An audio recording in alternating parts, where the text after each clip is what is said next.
This is a true crime discussions channel. We speculate. This is all just speculation. Because it's true crime, it's for mature audiences only. There will be no children allowed, no exceptions. Everything on this channel falls under fair use. Please remember to like, comment, subscribe, and share. It's free.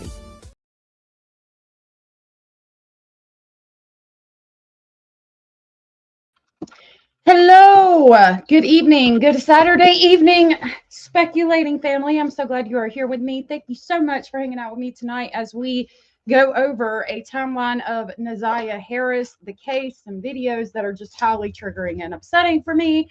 And we're going to listen to the sentencing of Jarvis Butts. Jarvis Butts, I think he admitted or he has been convicted at least of the homicide of 13-year-old ZiyahHarris.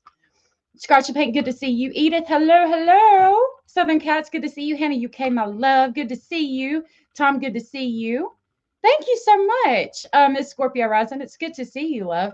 I bedazzled this before I came on camera because I knew I was going to come on camera. And then Abraham got this for me and he bedazzled it to match the microphone. And my camera actually is bedazzled too. He sent me that too. Such a sweetheart.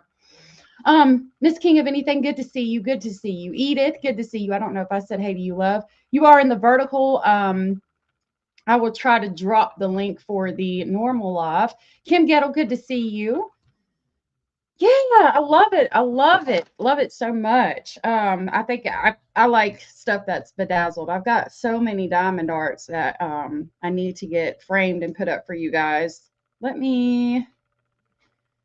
I'm going to try to drop the link real quick in the vertical. So if anybody's stuck over there, they can come join us. Give me just 1 minute. Hold on just a minute. I'm going to copy that link. And we're going to give me just 1 minute. Come over here and we're going to drop that link and I'm going to pin it to the top. So you guys, there you go. All right. Perfect. Perfect. Perfect. Rosie, good to see you. No, Miss Scorpio, I thought about that too. We went on a hike today. I put videos and pictures of some of the places that we went in my second tier of memberships. If you guys want to see that, I'm not going to say where we went, but if you go join that, you'll find out. And I was thinking about that on the way there. I will be doing that Monday morning. My post office, I'm just going to, the one that I want to use, the hours are weird. Like, it's like 8:30 to 10:30 Monday through Friday. And then Saturday it's like 11 to like 1, I think. And Mr. Speculating and I were up late last night. He usually likes to stay up when he, is off work on the weekends. And I woke up at like 10:30. So there was no way I was going to make it. But I'm going to do that on Monday. And I promise to have it done on Monday. Stony Sony and Lorianne, good to see you. Good to see you. Hannah said, I'm at work, so I will be lurking. Well, you do that, baby. I hope you're having a good day at work out there saving lives like you do. You're so amazing. Okay, so with that, let's get started. You are out of vertical, Edith. You are here with us. You are out of vertical. Tom is in vertical. Tom said, I had a beautiful hike 3,000 feet underground last night. Are you talking about mining? Yeah, I bet. Do y'all still use canaries? I mean, I'm sure by now you don't. The canary in the coal mine, the canary could sense I think it was carbon monoxide or something that was highly poisonous, or when something was going to happen, and the canary would start to freak out. And that's how the coal miners knew that they needed to get the hell out of there. It's pretty interesting. Kim said, I'm here listening. I'm editing and playing Resident Evil 8 since Resident Evil 9 has come out. That's cool. That is cool. I've never played Resident Evil. I'm sure it's pretty interesting. That's a falsity? Is it? So, I could be misinformed for sure. I was trying to look at all the channels to find my interview, and I couldn't. Do you remember what channel? Did you do an interview? You'll have to let me know about that. I'll try to look at it, and maybe we can talk about it one day. No canaries, said Tom. No canaries. Okay. Scorpio said, Coal Miner's Daughter is one of my absolute favorite all-time movies. I wanted to be Loretta Lynn when I was young. I know that song. I've never seen the movie, though. Okay, so we're going to go over a timeline in the ZiyahHarris case. I kind of want to get you guys freshened up on what exactly happened And Lord, I've got too many things pulled up. And some of the things that were highly concerning. Where did my timeline go? I think I've got it in a playlist. Yeah, I did. Hold on just a minute. Let me pull up my YouTube and go to my playlist because I gathered several videos, and we're going to watch a couple of creators too that did some stuff on this that I really like when it comes to the ZiyahHarris case, and I will drop their links. Okay, so we need to go back to a year ago.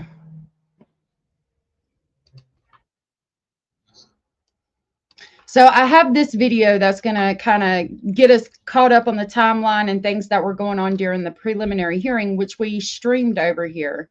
We streamed all of the preliminary hearing for as much as I could get of it. I think most of it is there. If you want to check that out sometime, it's in the live list. I made my own sauced nuggets and fries. That sounds really cool. Rosie said, when I went to Tucson in behalf of Moms for Justice, I left an Angel and Nancy Guthrie's house by the mailbox, and as soon as I got out of the car, I was bombarded by news channels. Oh, so you did an interview on the Nancy Guthrie case. Wow, we'll have to find that. Yes, because I would love to talk about that. And what is it, Moms for Justice? I'm going to play this video. I'll try to pull that up and drop the link. Hey, Lala, good to see you. So glad you are here. Edith, I hope you feel better. Oh, no.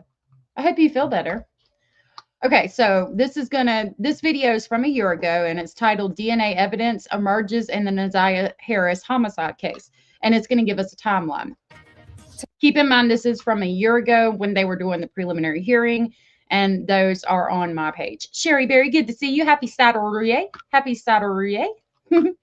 Oh, by the way, members, you have some new emojis. There is angry, allegedly speculating, confused, allegedly speculating, laughing, allegedly speculating, Basil, love, and smiling Basil, just so you know.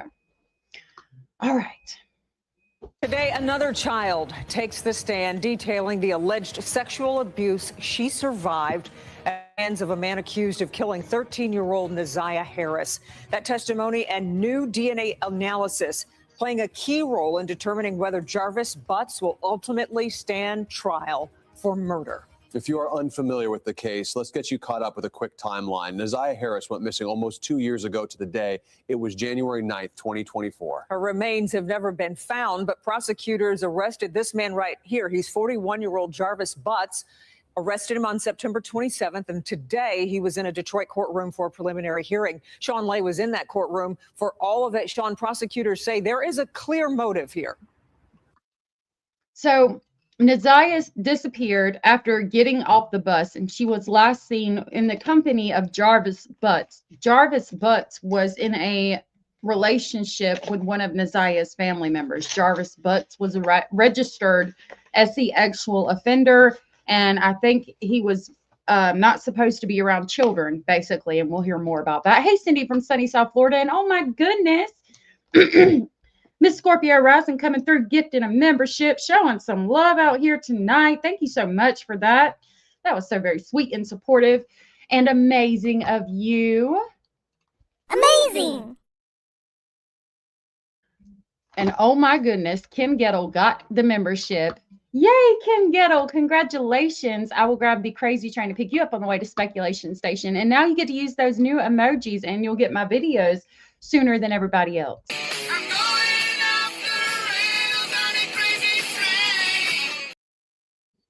Thank you so much. Thank you so much. Super cool. Super sweet. Rosie said, I know one of them is Channel 5. There were two others. I couldn't remember who they were. Then JLR Cody from Court TV, but I'd driven 2 hours, so my legs were wobbly, and I started crying. Oh, my goodness. That's okay.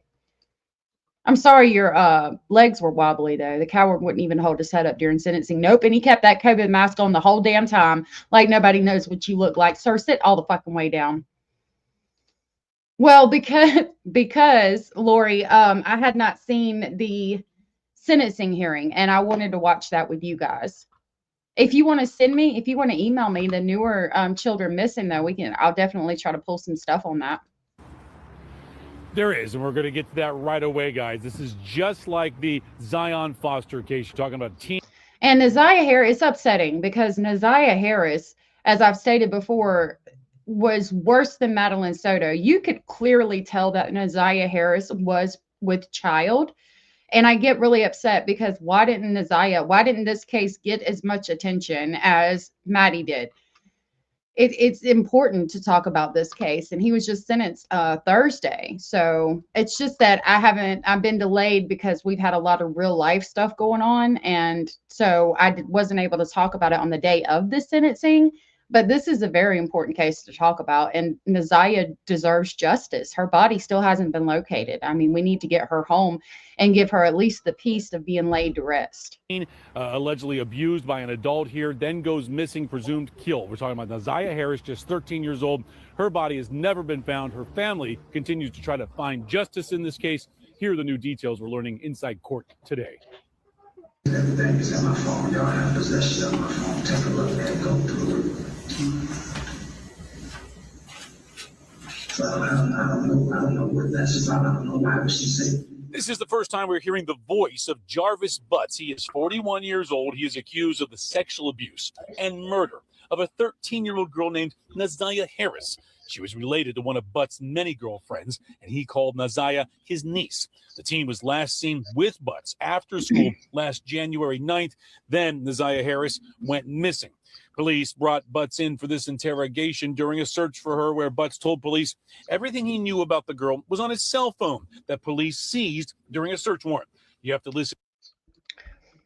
So, yeah, you said I'm sorry. Cindy from sunny South Florida was like, oh, my God, I didn't know she was pregnant. And I didn't either. A lot of people didn't. There is a text exchange that shows where she texts Jarvis talking about being pregnant. And I thought I had it. I might have it pulled up, or it might be in this video. Yep, here it is. This is a video. Oh, hold on. I'll play the end of this and then, well, no, we're going to jump over here to this video real quick. Hold on. Hey, Tammy, good to see you. We're going to come right back to this video, and I want to show y'all some text messages that came out at the preliminary hearing that are going to kind of showcase that. So this is from Shanantra Speaks. I've got her on YouTube, and I'll drop her link in just a minute. Right here at the bottom, September 26th of 2023, Ziya texted Jarvis, quote, "My period haven't came at all. I might not be pregnant. It might be from stressing. I'm scared. I don't know what to do. I have to go to the doctor's tomorrow." Her family claims they had no idea about the relationship about the abuse Ziya was suffering at the hands of Jarvis, but it was so evident. There's no fucking way they didn't know. I mean, these are text messages between a 13-year-old child and a grown-ass man who's dating her family member. I think it was her aunt, among other people. If we go over all of these, it says April 14th of 2022, CPS submitted law enforcement notification regarding incident at birthday party to Detroit Police Department. Ziya and Janiyah complained. September 27th of 2022, Ziya texts Jarvis, quote, "They were about to sing happy birthday." At 1:52 a.m., Ziya said, "Where are we doing it at? Your choice." Jarvis said, "You tell me." Again, Ziya said, "Where are we doing it at? Your choice." And he responds, "You tell me." This is a 13-year-old child. What the fuck, y'all? God damn! God damn! God damn! This was not one incident that just happened. I can understand that teenagers can sneak out at 1:52 in the morning, and unfortunately, groomers can teach them to do things like that, meet them, and abuse them. But this was happening very often.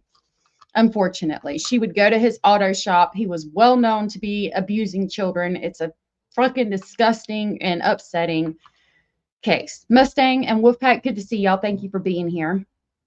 Tom said, hopefully his fellow inmates in prisons know about all his crimes. Detroit is not a place you want to go to prison in, and I hope 100% they do. I hope he gets the justification that he deserves. I don't know if I should have used the word justification. I hope that he is hurt every day in there, several times a day. So again, 1:52 a.m. on September 27th of 2022, where are we doing it at your choice? You tell me. And then almost exactly a year later, she texts him again. So, I mean, for a year, this was a year. Okay.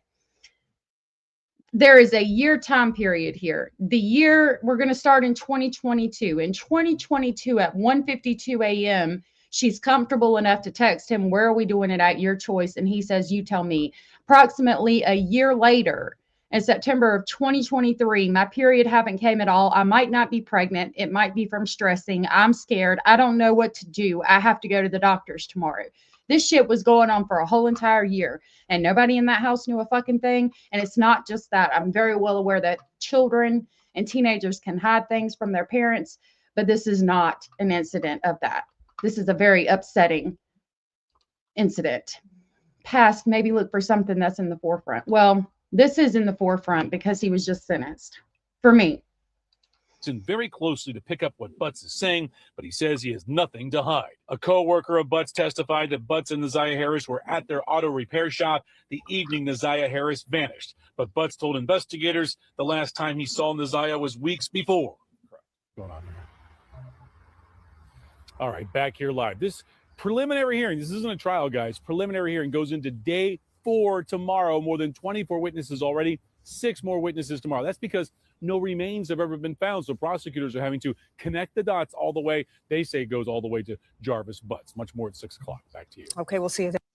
So that preliminary hearing from a year ago went through, and the judge decided that there was enough, and we'll talk about that. Scratch the Paint says she doesn't know what to do, and she doesn't. She's scared. She is 13 years old, and this is a grown-ass man, and this is not the first child he's done this with, and allegedly it's not the first child he's gotten pregnant. Lala said he was essaying his own daughter starting when she was 4. She spoke at sentencing. That is facts. Even the judge said at the preliminary hearing that she doesn't understand how in a house full of women, nobody knew what was going on. They knew what was going on. They didn't give a fuck. And it's so frustrating. I know, Lori, and it's really sad. It's really sad. And all we can do is talk about it and keep sharing their information. They all knew more than one teenager would be with this monster. Yeah, he had been doing it for a long time. Miss King of Anything said her grandmothers and aunts didn't care for her like they should. They did not seem to care. That is true too.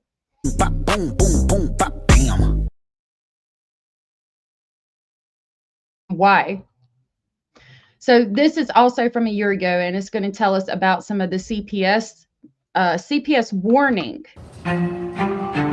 It's titled Years Before the ZiyahHarris Homicide Case. CPS warned repeatedly about the alleged homicider, about Jarvis. Being in the house with the children, CPS is being warned, hey, that's a predator in that house with those girls. Content, good to see you. I heard her speak. She said, I don't know how you could do this to your own kids with your face. It's insane.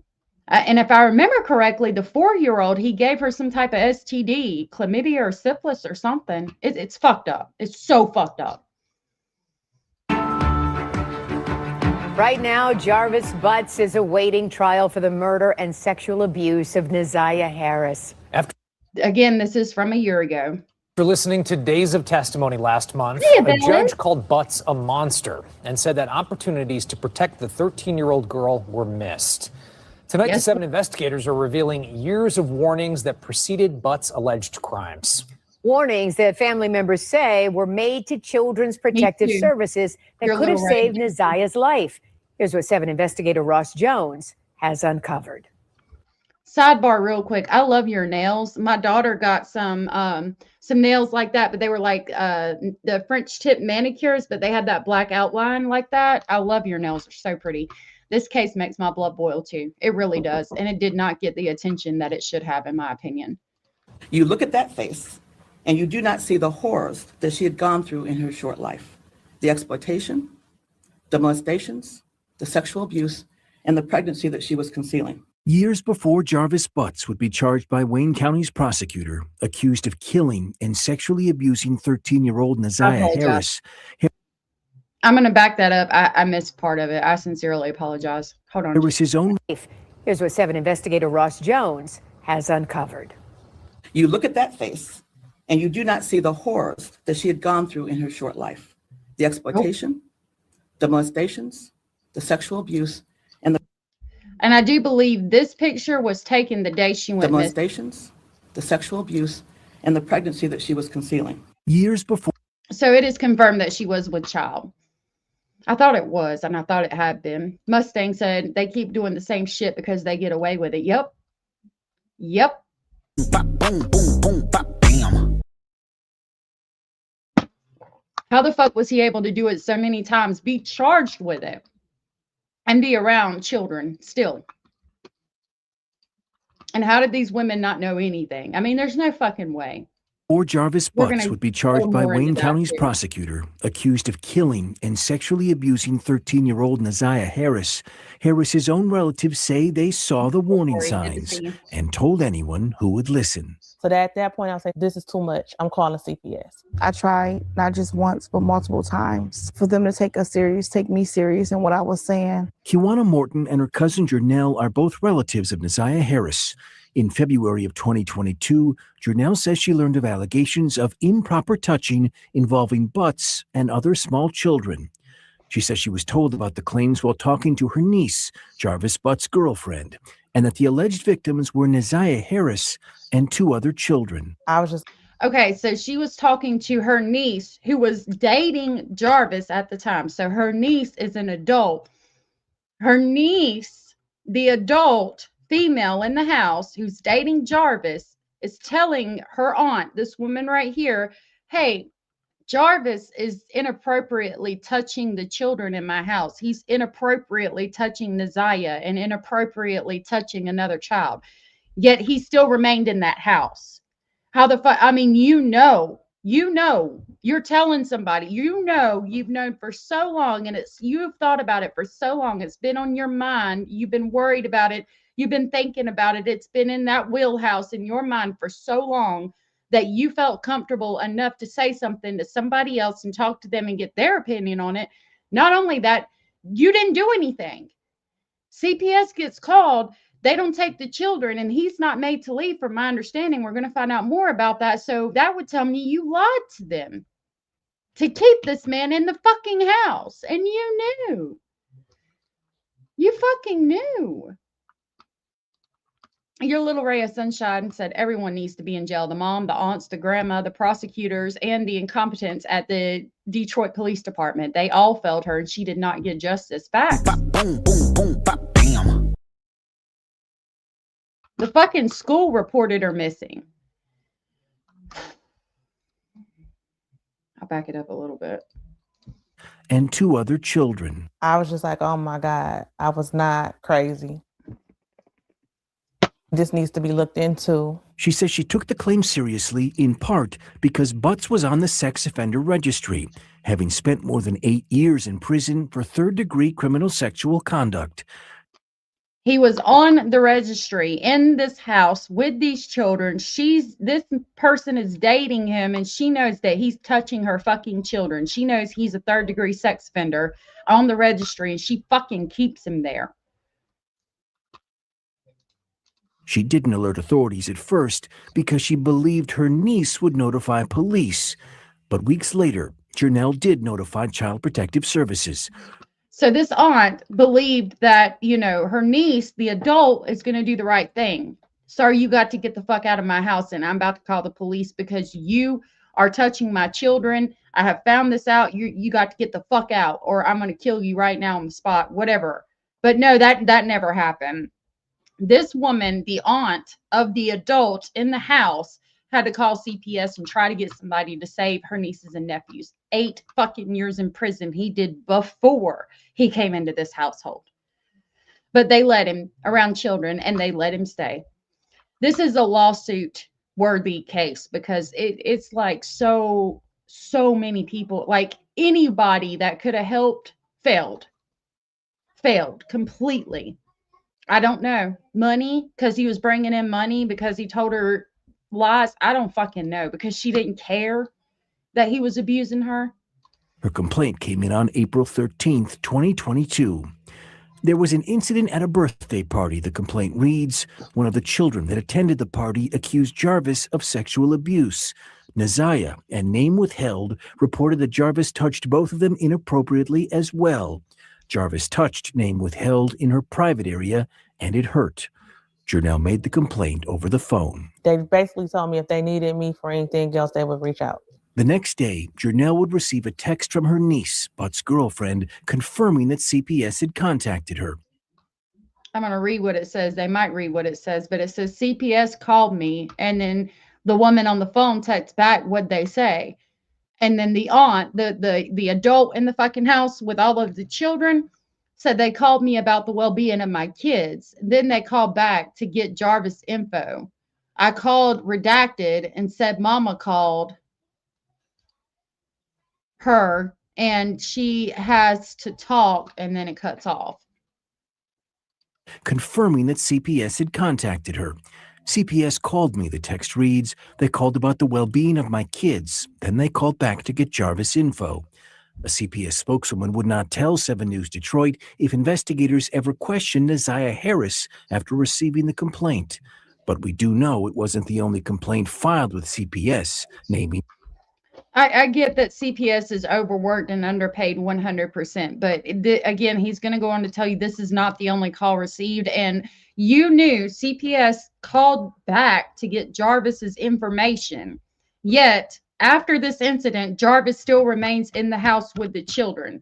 As a CPS worker, and you know there is a man that is on the registry and has done 8 years in prison for third-degree sexual offenses against fucking children. How was he allowed to stay in that house? How was he not told? How did you not go back to the mother and say, ma'am, if that man's going to stay in this house, these children are coming with me? Like, that you have the legal authority to do that through CPS. A judge would say, yes, ma'am, you can remove those children from that house for their safety, and that was not done. Jennifer, good to see you, love. I'm glad you're here. Yeah, he had her under control. There's probably a lot of grooming going on, even for the adult. He's obviously grooming the children. But you've got to put your children first. Fuck that. I mean, there's places out here for help. You cannot put no man over your children. You cannot do it. No, ma'am. This was way before Naziah ever got pregnant. Jarvis Butts. And it wasn't easy for me to call protective services just because of the horror stories that you hear. Kawana Morton said she heard about the same allegations against Butts from a conversation with his girlfriend. 2 months after her cousins called to CPS, she would file her own complaint. I told them. So her cousin comes to her, tells her the same exact thing. And this is 2 months after the CPS investigation. Children are still in the house. Jarvis is still in the house. And she's like, I need to call somebody. I need to call CPS and try to help these children the best way that I know how, by using the resources available to me in the community. So she makes a fucking phone call 2 months after CPS was called. That tells you the children were still in the house.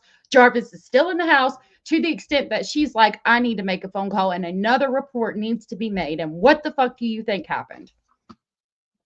They lied and said he was never in the house. Thank you, your little ray of sunshine, for the correction. Please feel free to correct me anytime that I'm misled or misspeak, because I know about this case. I do study a lot of cases, and I'm calling up everything that I remember, and I've pulled several informational videos on this. Thank you for that correction. So they lie and say that he's never in the house. The second report gets made saying that he is in the house. I wonder what Naziah said and what the other child said, saying that he's never in the house. I mean, they're being groomed and controlled by him, and probably their parents too, and told not to speak about it. And, CPS can't just lurk around your house. But I feel like Naziah or one of them would have said something. Cindy said he should have been arrested just for being in the house. He should have, 100%. Bop, boom, boom, boom, bop, bam. But it's going to be hard if they're lying and saying he's never in the house. you could make a police report and have them research it. I think it was on his driver's license that he was there. So it seems to me they would have been able to take him in. That there's a problem and they need to be aware of it. I am 90% sure that there's sexual abuse going on within the home. Did you specifically mention Jarvis by name? Yes, absolutely. Internal CPS records we obtained show that investigators looked into that complaint, conducting a face-to-face interview with Butts, who strongly denied the allegation. I'm going to read that to you guys real quick, and I'll take the comments off for a second so that you know. Your little ray of sunshine said they made the kids lie and say they lied. They just said it because they were mad because he wouldn't give them money. I live close to Detroit, so I followed this case immensely. Thank you for that, and thank you for the information. So yeah, if they're lying, your hands can be tied, but I would think that a police report could still be made. This is the allegation details. It says, based on the investigative findings, there is not a preponderance of evidence to support the allegation of sexual abuse for redacted by redacted. I'm going to assume that says for Neziah was conducted or the Neziah or the other minor child that was hurt by Jarvis Butts. It continues. Face-to-face interviews were conducted with both parents. According to Mr. Butts, he has not seen the children he has with the redacted adult female in the house in months. He stated he has not sexually abused any of his children in any way. He stated it's redacted. Someone would say that about him. So it's fucked up. He's saying it's fucked up. It's stupid. It's totally preposterous that somebody would say that about him. Continues, he stated it doesn't look good either, that when you look him up, he was convicted of a SCX crime. However, that was 20 years ago. According to Redacted, was shocked at the allegations, and this was all new to her. So I'm assuming that says, according to the adult female in the house that's telling her aunt and her family members about the abuse going on, she's telling CPS she was shocked at the allegations, and this was all new to her. Redacted stated her 3 oldest children ask for their father all the time, and he will come over every time they call him. Redacted stated she and Mr. Butts have an open visitation policy. Redacted stated Redacted has never come to her with any accusations against her father, and neither have any of her other children. Detroit Health and Human Services sent a law enforcement negotiator, maybe LEN, to the Wayne County prosecutor and Detroit PD. So that's good. Detroit Health and Human Services completed a referral to Kids Talk for the minor children, and they were forensically interviewed. There were no disclosures. A home assessment was completed. The home was clean, had working utilities, and adequate supply of food, and was free of any observed safety concerns.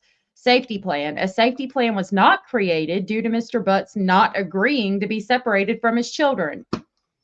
The case will be denied as a category IV with a low risk level. No one will be placed on a central registry. The family has provided a DHS 1450, Pub 137, and a list of resources that can be used throughout Macomb County. I thought that if CPS came in, you can't tell them you can't talk to my children alone. I must be wrong in that. I found my friend's boyfriend was on the offender list. She wasn't allowed over there again. That's good. I'm glad that you found that and took the appropriate steps. Dude probably has been molesting kids for years. He didn't start doing this at 40 years old. No, he was talking about that charge that he got for 8 years ago was 20 years. For the charge that he got that he did prison for 8 years was from 20 years ago. He's been doing it his whole life. Can he be around children as long as it's supervised? Probably. That was probably the stipulations since he is on the offender registry, but I mean, it wasn't supervised. With the alleged victim, and no disclosures were made. CPS said the home was clean and free of observed safety concerns. The allegation was denied, assigned a low risk level. These are 2 complaints of at least 5 filed with CPS since 2015, naming Jarvis Butts. They allege concerns. So there's 5 different CPS allegations. No preponderance, no preponderance, no preponderance, no preponderance, and then there was a preponderance. They're all threatened harm. No, the first one is sexual abuse. Second one, improper supervision. And the last three are threatened harm. The first one, sexual abuse by Jarvis Butts, parent, no preponderance. Second one, improper supervision by Jarvis Butts, no preponderance. Third, threatened harm by Jarvis Butts, non-parent adult living in the home, no preponderance. Fourth, threatened harm, Jarvis Butts, parents, boyfriend/girlfriend living outside the home, no preponderance. And fifth, threatened harm, Jarvis Butts, other parent, preponderance. Naming Jarvis Butts, they allege concerns about possible molestation, physical abuse, or living conditions. Some of the complaints are generic, and none would ultimately substantiate that Butts was improperly touching children. Just over a year after the last complaint on record, Butts would be charged with sexually assaulting and murdering ZiyahHarris. I'm brokenhearted because this could have been prevented. All of it. It absolutely could. All of it could have been prevented. Hey, Indy. Attorneys for Jarvis Butts declined comment for this story, citing his pending criminal case. As for CPS, a spokeswoman for the Department of Health and Human Services said that their hearts go out to the family and friends of ZiyahHarris. They said that state and federal laws prohibit them from commenting on what we just reported, but that they are committed to ensuring the health and safety of all children. I'm Ross. Again, I get it. They're underpaid and overworked, but this could have been prevented.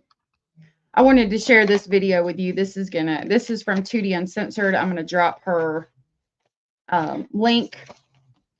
These are going to show some TikTok videos that were shared by Ziyah's family. Ziyah people went through when this case was happening and found these videos, and we're going to listen to one. I need to go to 1529. I'm going to have the audio in it. I'll probably have to take it out at the end, but we'll still hear it. When on the replay, if there's no music behind it, it's because I erased the music, but you'll still see the video and everything. I want y'all to look at this video. Lala said, if you're not hearing from me in chats because I'm rage cleaning while I listen, but I'm here with y'all. Lala, you rage clean all you need to, sweetheart. Kitty's all good and fast asleep. That's good. It is very sad. All right, this is Tootie Uncensored. She's going to pull up some videos. I'm troubled. Me too. I'm troubled. I'm troubled like shit, y'all. Cause Shawty gon' bag it up. Shawty gon' bag it up. Let me take this moment. And Ziyah is in the white sweater. Okay. And unfortunately, I can't zoom in any further. But if you look, this sweater is so tight, it's not moving, okay? It's tight around her chest, but I want y'all to look at right here because that sweater is tight around her chest and then it's tight and her belly is poked out like she's fucking pregnant. You can look at her arms, you can look at her legs and tell that that's not fat. That is pregnant as fuck. And then women were in that household and nobody did a fucking thing. Looking so fucking pregnant. Like she's about to give birth, y'all. 13-year-old. Makes me so fucking mad.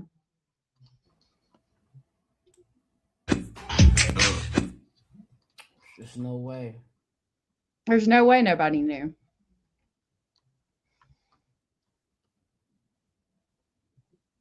Her sweater is not moving, y'all. Bro, her sweatshirt is not moving. When she goes Her to the sweatshirt side, is you not can see how moving. far her belly is poking out. I'm going to back it up. Bro, her sweat. Right there.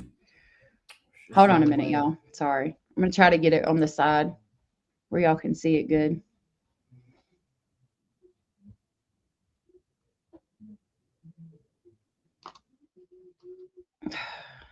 Dang it. Let me play it slow. Hold on. Okay. It's going to be slow for a second. I missed it. About a second.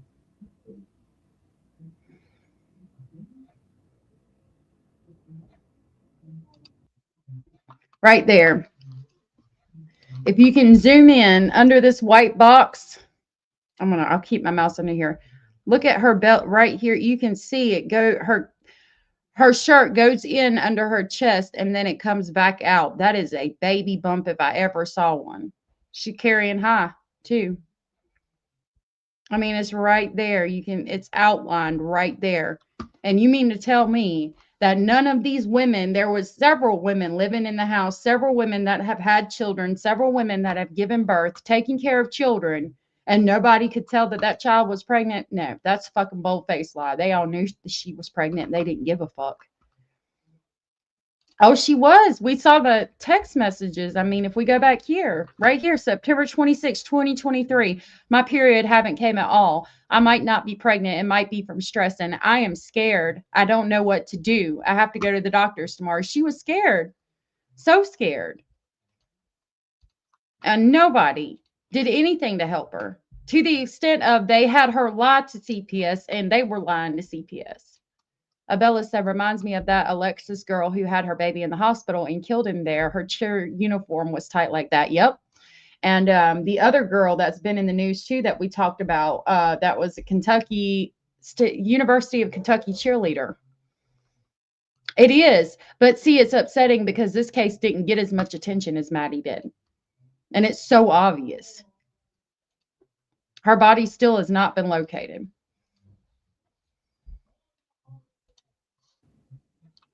Bro, her sweatshirt is not moving. Her sweatshirt is not moving. There's no way they didn't.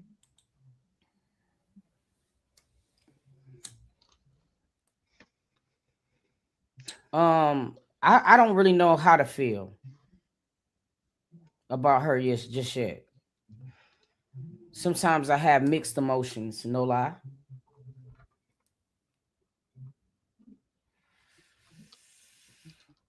But I got all right. To understand that. Hold on. I don't remember what she says. Some of that is gonna be in protecting my family, because at the end of the day, no matter how fucked up it is, gonna be your family. All right. So the last video I'm going to show you guys before we go to the sentencing hearing is this one, and it's going to show you the shop. This is the shop where he allegedly worked at, and the last place Naziah was known to be. They came in and they cleaned it out.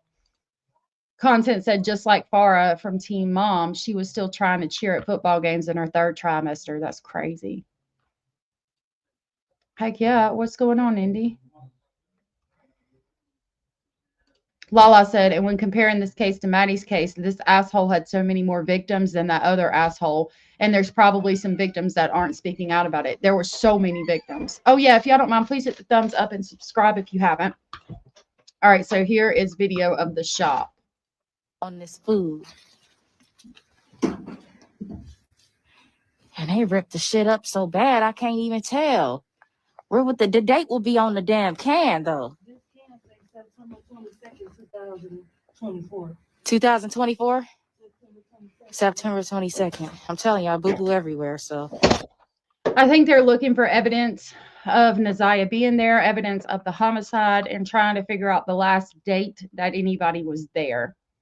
I'd be willing to put my money down on the fact that Stefan had more victims. He probably did, but this motherfucker was on the registry, had done 8 years in prison for hurting children in that way. I mean, it was just, and I mean, we saw the video. It was so in your face. She was in school, y'all. She was in public school. It's actually the fucking school who reported her missing finally after an extended period of fucking time that she had not been there. The school, the fucking community, everybody saw her, and I mean, nobody did any fucking thing. Everybody saw her with this man. You know, in a small community or a big community, people know, like people like Jarvis, a lot of people know, or there will be whispers in the background. Oh, that man's not good. To the extent of, you know, the mother in the house told people in the family. CPS came to the house. Like, people fucking knew who he was and that he was a piece of shit. And the school didn't do shit. And the family didn't do shit. It's just, why? It's an auto shop. He was trade this children off to his friends too. Yep. There's text messages. I haven't found them this time, but I remember hearing or reading text messages about 2 girls at the shop. And he's about to have relations with both of them. And Ziyah was one of them. If I remember correctly. If I'm wrong, please correct me. What's in these drawers? She ain't had no panty drawers. Okay, I ain't saying that. I'm just speculating. Shoot. Pocket juice, a battery charger. I'm gonna drop the link. So somebody had to charge their phone up or something. Let's see. No, you are Rosie, the girl that was found in a bin at an abandoned house was Jacqueline Mimi Torres. That's a different state and a different case. Jacqueline was starved, homeschooled, put in a bin, and the mother, the boyfriend, and the aunt were charged. This is a different case out of Detroit. But yeah, so what they think happened, or what the allegation was, I haven't watched the sentencing hearing, but allegedly he was looking up stuff of how to make somebody have a miscarriage, and a lot of people think that he gave her antifreeze in some kind of flavored drink, and she drank the antifreeze, and then she, instead of her having a miscarriage or whatever, she ended up deceased somehow. And he threw her in this river. And this river, it's like a huge river in that area. And there's logs rolling down that river all the time. It's really like, it would be hard to find somebody in that river. But however, they did find the clothes she was wearing that day, the shoes she was wearing that day. I think they recovered the backpack. They might not have recovered the backpack, but they found her clothes and her shoes, but they've never found her. Yeah. Yep. It is disgusting. Okay, you want to go down to the basement, or you want to keep, you know?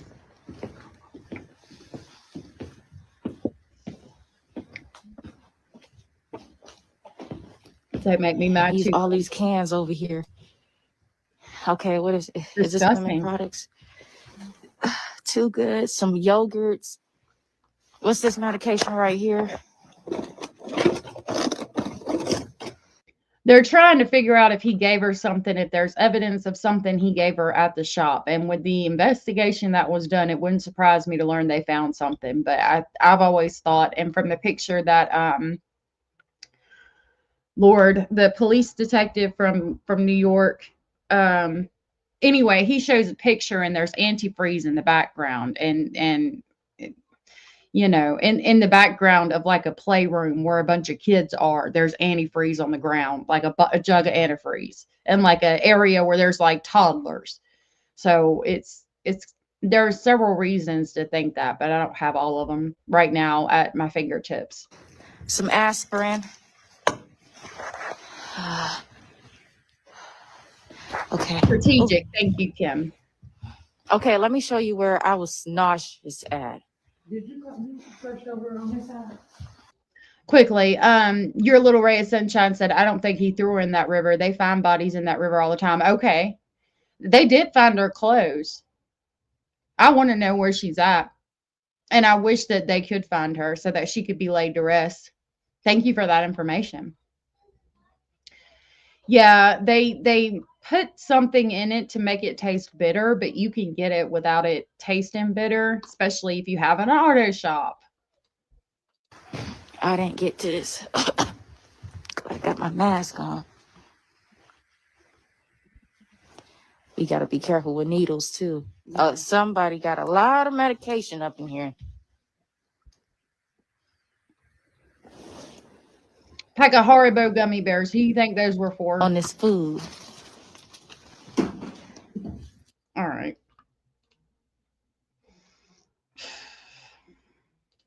This case is so infuriating. So now we're going to jump ahead to today, or what's just recently happened, Thursday, as of Thursday of this past week, March 12th, 2026. He was finally sentenced for her homicide. Now, I haven't watched this. I'm going to watch it with you guys. I was looking for a picture of him for the thumbnail, so I did skip all this. This is probably them just talking or whatever. I guess we'll I think they're just waiting for people because, like, it looks like the attorneys and stuff aren't there. The judge is there. I'll play it. See. I think we're just waiting. Anyway, I was looking for a picture of him for the thumbnail, and I saw that he walks in right here, so I skipped it ahead to there. And I'll put closed captions on. We'll watch it together. Hold on. Wolfpack said, didn't her family go out and buy a new car right after? Was it with GoFundMe money? It wouldn't surprise me to learn that they have. I've never heard that, but I didn't follow the case as closely as some others did. It would not surprise me to learn that they did.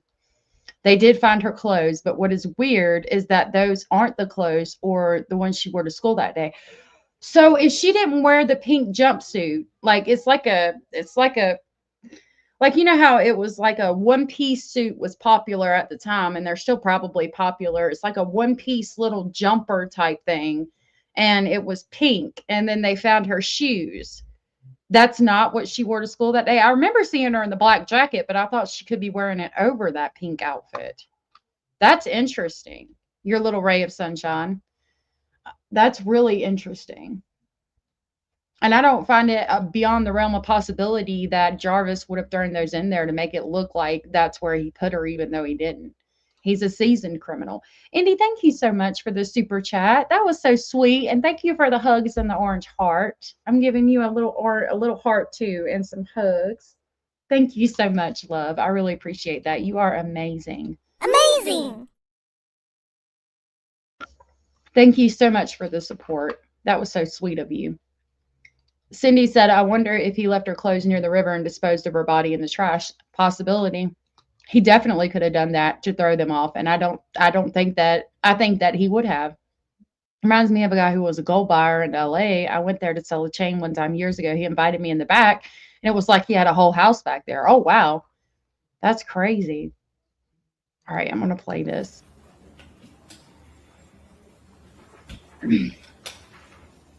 No, they don't. No conscience of the innocents. They're stealing.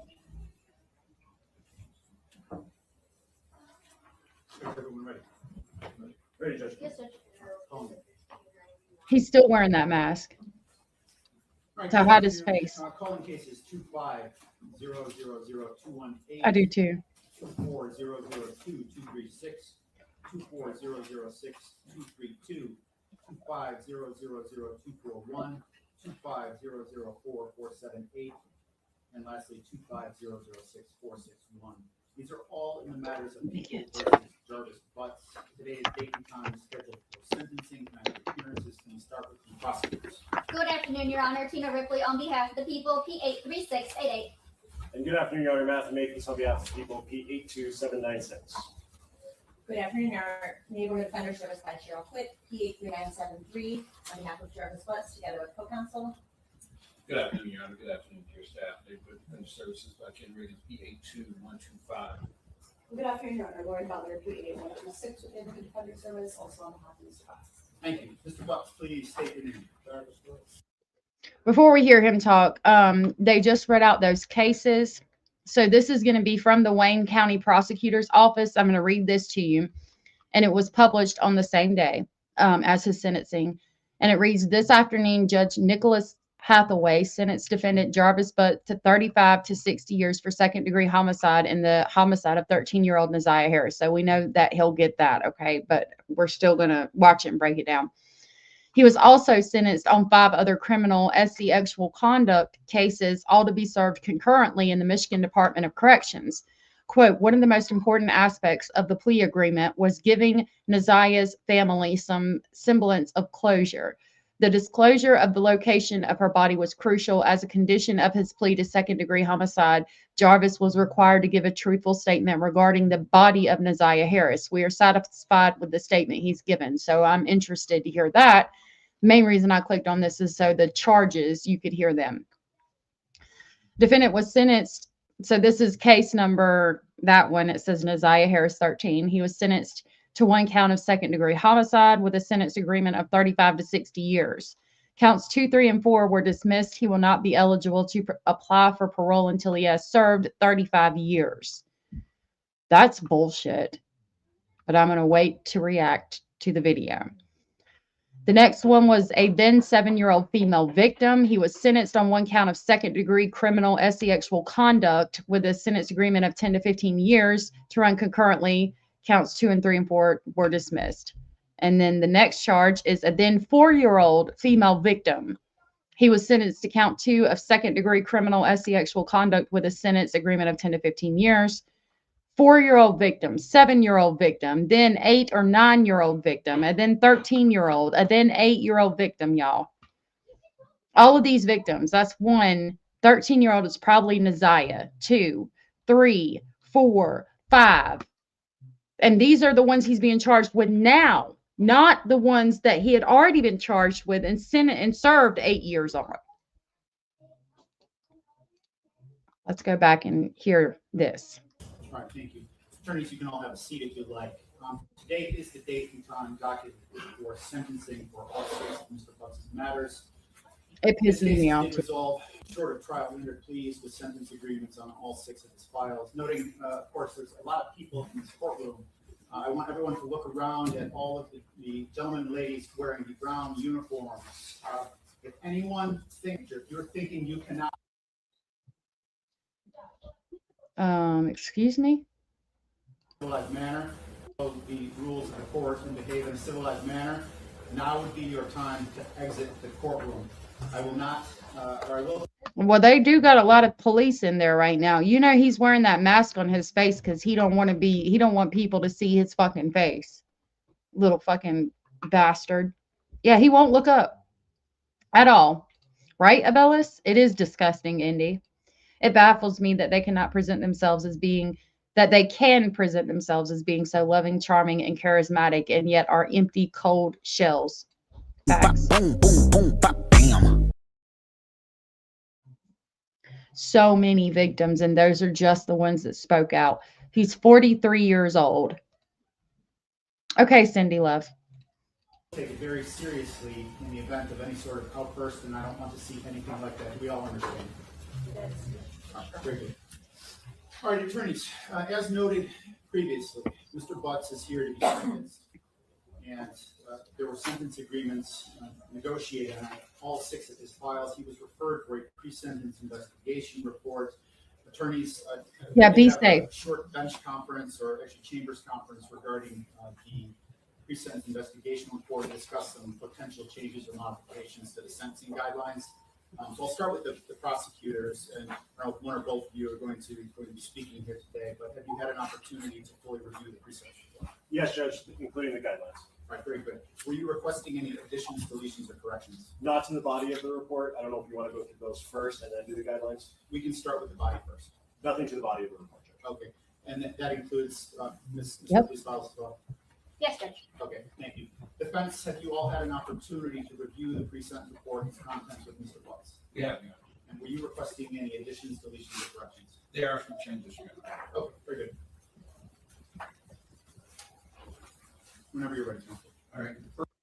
I want to I think Michigan, I'll look it up just to be sure, but I'm pretty sure that they don't have the death penalty, but at the same time, 35 to 60 years and the eligibility of parole, or he can go before the board after 35 years is not long enough. This is a repeat offender. He had already done 8 years in prison for child sexual abuse. And then we're looking at, 7 different charges? And there was 4 or 5 different victims. There is 1, 2, 3, 4, 5 different victims that they had enough evidence to charge him with and get a conviction on. Okay, that's not 5 victims total. That's 5 that they had enough evidence to take before a court and say, here's the evidence, and feel like they could get a conviction. Okay, that's not all the victims. That's just the ones they had enough evidence for. This is so infuriating. I am not at all in agreement with this. I hope, and they talk about he had to give up the location of her body. I need to know that her body has been located and she has been laid to rest, because the community deserves answers. And the family members that actually loved her, that if they'd been in that house would have done something, deserve answers. The people that were in that house that didn't do shit do not. She deserves to be laid to rest. She deserves to finally have a moment in her life, well, after death, where she's safe and she is sound and she is at peace. This is bullshit. First change is going to be. He didn't give the info. He shouldn't get the plea deal then. Page 1. Not that I saw, Lala. This is the basic Yep. information report, counsel. Yeah, I'm sorry, it's page 3. Page 3. Thank you, Tom. List the currently under sentence. Sentencing date for that charge should be 2/4 of 24, not 2/4 of 27. I don't either. Okay. We'll make that change. What else, counsel? How was he eligible to still take this plea deal if he didn't give up the location of the body? I mean, we've got they said they're satisfied with his statement, so you better be producing a body that can be laid to rest, sir, Mr. District Attorney. My client, just one moment.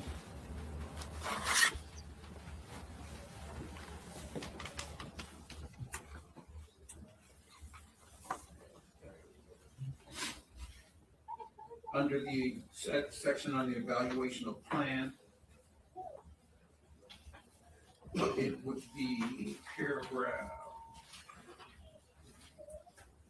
4. One moment, counsel. Evaluation plan, paragraph 4. Me too, Andy. My client states he has never resided. I do, in Arizona, Rosie. or has ever told me when he resided in Arizona. So I like that stricken. People? No objection. Let's strike that portion of the sentence, counsel. Next change is going to be under the sentencing. Good night, Scratch. Good to see you.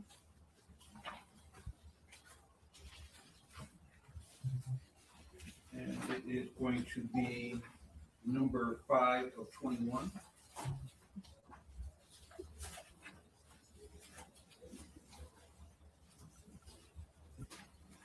Right, Southern. Absolutely disgusting. What page are you on, counsel? I am on page 19. And I have already submitted a FOIA request. I'm going to be on their ass. I'm going to be on their ass. I do not mind making phone calls and emailing the district attorney's office to ask them, when are we going to get news about Naziah being found and laid to rest? I'm not afraid to make phone calls or submit emails. They will not like me. If he did not give up the location of that body, I'm going to bug the fuck out of him. Ms. King said, I heard it said that it might be hard to find the body because of the time it has been. If that's true, I need to know that they attempted. I need to know that they at least attempted. Because, if we're going to talk about the Emmanuel Haro case where everybody believes strongly that Emmanuel was put into the trash and could be at the landfill in California in a highly populated area and nobody knew anything until about 3 or 4 months after, I could completely understand how you might not be able to locate the remains of an infant in a landfill that's got millions of tons of trash coming in it probably weekly. But I need to know that they at least tried. I need to know that, something was done. He is a special kind of sick content.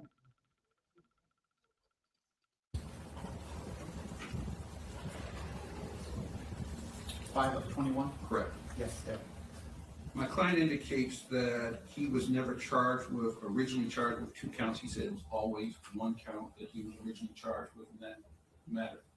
He did plead to 1 count. Did you see the final charge resulted by way of plea? Do people dispute that he was only charged with 1 count of CSC? No, Your Honor. So there's a charge specifically. I didn't catch the case number, but he's saying that he was only charged with 1 count of it, and the state's saying he's charged with 2. He did plead to 1 count. All right, we'll strike that count 2 then. Okay. Under page 4, So they took one of the counts off, which means one of the charges. I know. They did find Quentin finally, yep.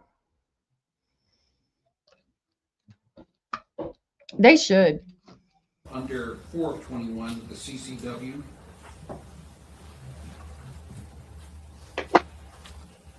I'm there. You know, I'm sorry, that's the wrong one. My apologies. Take your time. And I know that they got a job to do, but it would be so hard. So hard. I would want to see charges against the women in that house too. Have the children, the other children victims of his, been to therapy? Have they gotten the help that they need to deal with that? On page 25, 16 to 21. 16 of 21 on their counsel. The sentence was actually 2 years probation with first year in Wayne County Jail, not 3. People dispute that? No, Judge. The first count was 2 years in the Wayne County Jail. I guess it's the time. Yeah, he's been in Wayne County Jail for 2 years, so they're asking to have credit for that time. Rosie said, can the judge demand these creeps look up and stand up? Can the judge demand that they show their face? They can, but I think it's towards the end when he's actually sentenced. He's trying to look sad and meek and just like he's harmless, and it's so infuriating because this is one of the most dangerous people to ever walk this earth. All right, we'll modify that to a 2-year term of probation. And the reason, quickly before I mute, the reason he's so dangerous is because he has the ability to blend in with society and to blend in with people and to hide how dangerous he actually is. That's what makes him even more dangerous to me. You know how if there could be somebody who's committed a triple homicide, but you could tell, like, because they always talked about, homicide. So, there were signs, right? There's not a lot of signs with him. He can blend into society, date another female, and she has to watch her children closely. Now, with Neziah, there was signs eventually that nobody paid attention to. Changes would be under the marriage section, page 29. In there. We need to delete Danielle Dinwiddie as a child, as well as Christopher Dinwiddie. These You're are removing not children. Mr. Butts' biological children. Oh, okay. So yeah, that goes into Corey said, are all the children his that he wrongly touched? I don't think all of them are, but some of them were. Oh, it's okay. I don't know. Sometimes it does that. Karen, good to see you. Good to see you. Good night, my love. I hope you have a good night. Okay, Danielle Dinwiddie should be struck. Yes. People agree? Yes, sir. Christopher Dinwiddie needs to be struck as well. People agree? Yes, sir. Okay. And the listing of Davion Marketa Butts should actually be Davion Pettis is his last name. Pettas. Pettas. Yes. People dispute that? No, Judge. Make that change as well. All right. Going to the previous page, page number 28 under family. I want this document. I'm there. We need to I need to add submit a the FOIA for brother, it. Naeem, N-A-'I-M, Butts. See His if I brother can is pull it. deceased.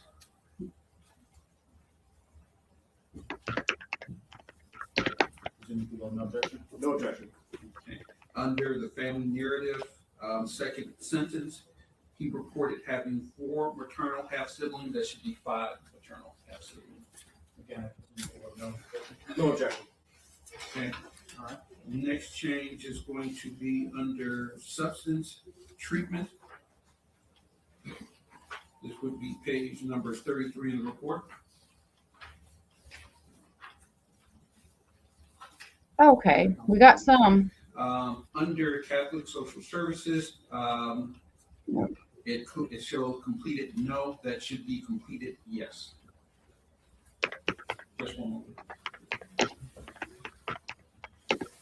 They completed that no, but he is added completed that. All right, so the needs you completed Catholic Social Services outpatient treatment? Yes. People dispute that? No, Your Honor. I'll change the no to yes, counsel. And Your Honor, that is it as far as changes to the body of the report. The only change to the guidelines would be the guidelines under case ending in 2436.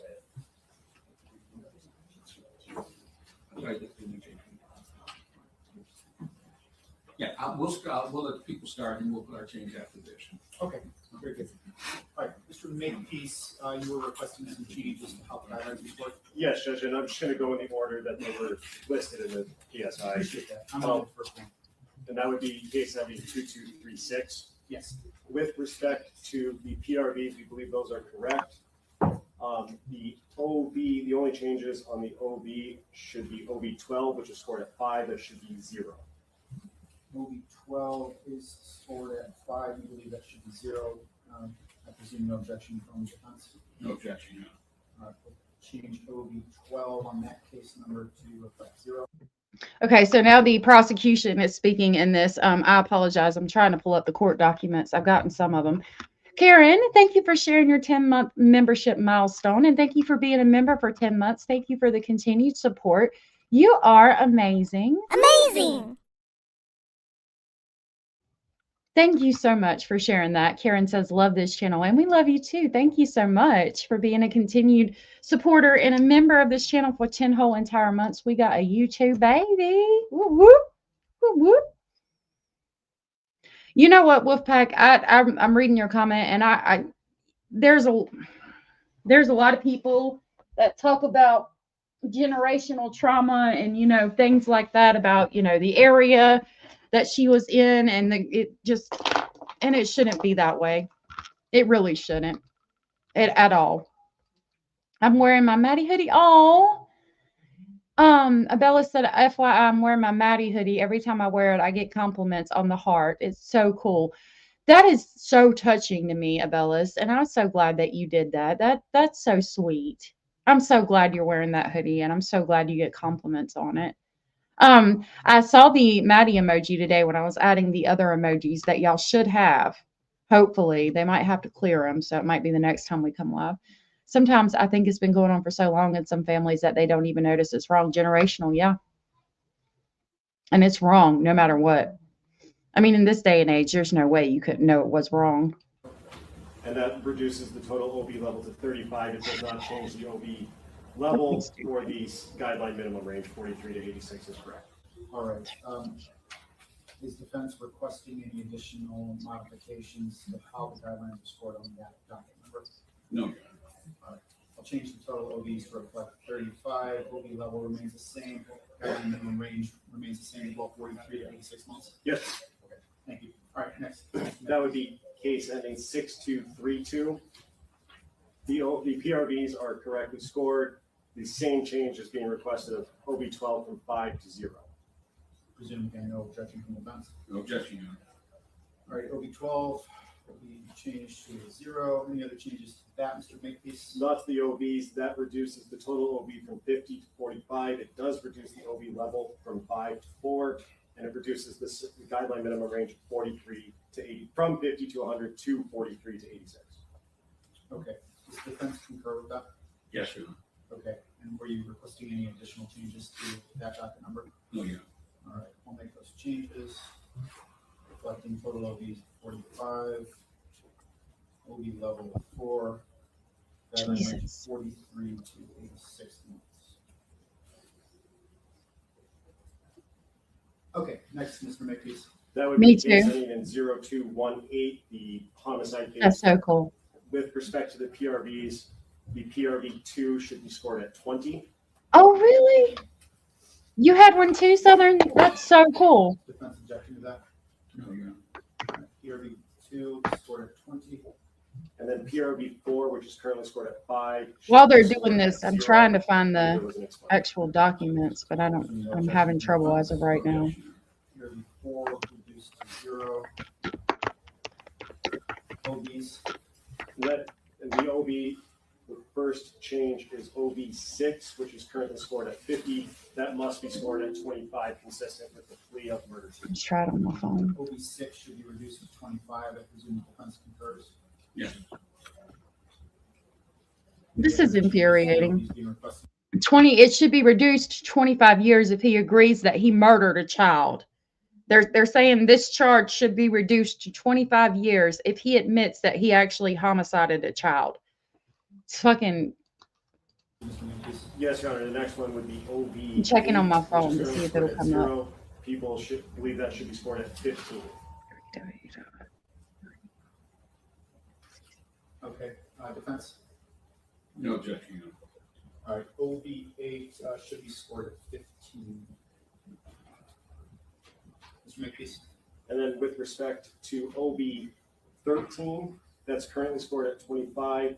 People believe that's the crimes pattern of crimes that should be scored at 0 based on the conviction and times of offenses.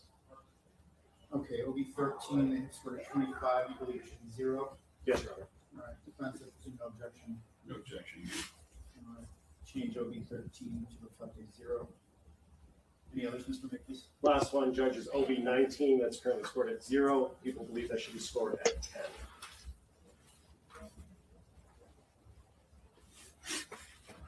Defense? Just one more. Virginia Wallace, good to see you. Said I missed the beginning. Feeling spring feverish, and now I'm ill over this piece of shit. They hurt babies because they are weak individuals. We as a society have got to do better. Boom, boom, boom, bop, bam. I do not disagree at all. Hey, Stephanie, could only pop in for a second. Just wanted to say hello. Hello. Please make sure y'all hit the thumbs up so they'll share our stream. I'm sorry, Virginia, that you're feeling spring feverish over this piece of shit. I was getting so frustrated when I was pulling videos for this. And he doesn't look up the whole time. He's had that face mask on the whole entire time. I'm trying to access the clerk of court's office now for this to see if I can get the document, but it's saying that it can't reach the site on my phone or on the computer. And sometimes that happens on the weekends. It's like sometimes I can't get the court sites to load on the weekends for whatever reason, but I'm still trying to find it. I haven't seen it out yet, so I might have to FOIA that separately. I want to see his plea deal.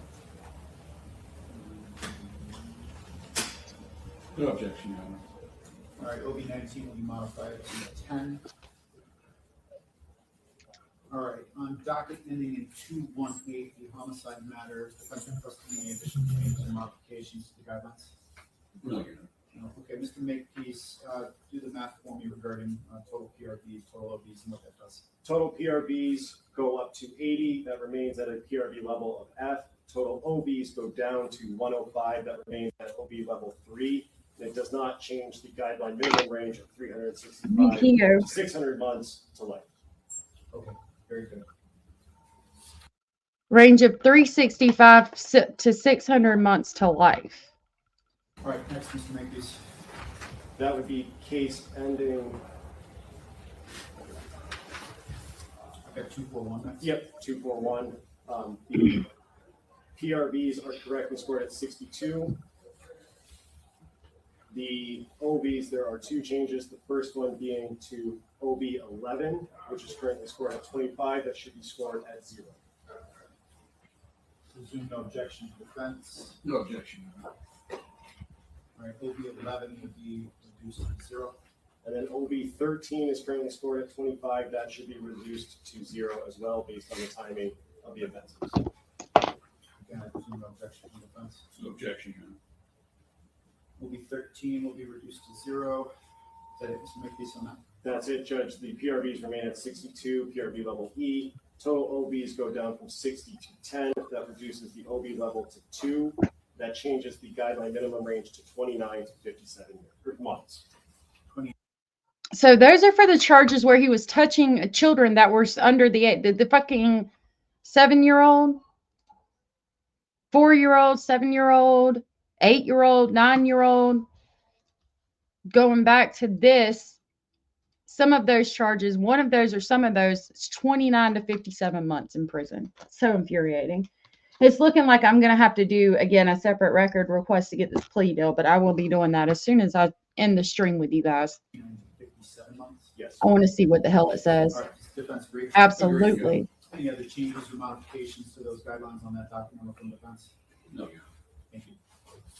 All right, Mr. Nichols. Yeah, I'm feeling better. Next case, We took a hike. 4478. PRVs are correctly scored at 72. With respect to the OBs, the only change being requested is the OB level, OB 13, which is currently scored at 25. That should be scored at 0, again, based on the timing of convictions and dates of offenses. I'm seeing that there's somebody that gets kicked out of the courtroom or something. So I don't know, yelling or something. I'm waiting to see that. What happens? Going on 2 weeks now, something bit my cheek. Oh my God. You've been going to the doctor? Okay, yeah, make sure you keep doing that. That's crazy, Rosie. I'm so sorry. Yeah, everyone he could get his hands on except a grown woman was his victim. Boom, boom, boom, bop, bam. And the grown woman didn't do shit to save the children. They put it in months, so it sounds longer than what it is. I hate that they put it in months. Okay, no objection from defense. No objection. All right, OB 13 will be reduced to 0. That reduces the total OBs from 45 to 20. OB level goes down from 4 to 2, and it reduces the guideline minimum range from 84 to 140 months to 72 to 120 months. 72 to 120. Yes. Defense concurs. Agree. Any other changes or modifications to docket 4478? None yet. All right, thank you. All right, one more, Mr. Nichols. That would be 6461. The PRVs are correctly scored at 65. With respect to the OBs, may I have one moment, Judge? Of course. Okay, he asked for a moment. Judge, we are going to ask the court to hold an advance of ruling on OB4, which is psychological impacts, until after the victim impact statements. We anticipate increasing or asking that to be scored at 10. With respect to ones that are not in dispute at this point, OB11. What about the psychological impact on the children that he abused? Like, is that what we're talking about? Yeah, Rosie, you need to take care, sweetheart. Yeah, definitely continue to see your doctor. I wonder what bit you. I wonder if it was somebody outside of something in the area outside of Nancy Guthrie's house that you're having a reaction to. Abella said, keep the area really clean, and are you on antibiotics? Is currently scored at 25. That should be 0. OB 11, you're requesting a All right. reduction to 0. No objection from the objection. All right, that'll be reduced to I'm going to 0. skip it ahead just a little bit where he sits down. We will come back to that office. Yeah, we'll circle back. Thank you. All right. No other changes to the guidelines. But Thank you, Mr. Nichols. Regarding docket ending in 6461, any additional requests or modifications from evidence? No. Okay. All right. So other than the issue of OB4 on that docket number, guidelines have been updated as noted here on the record.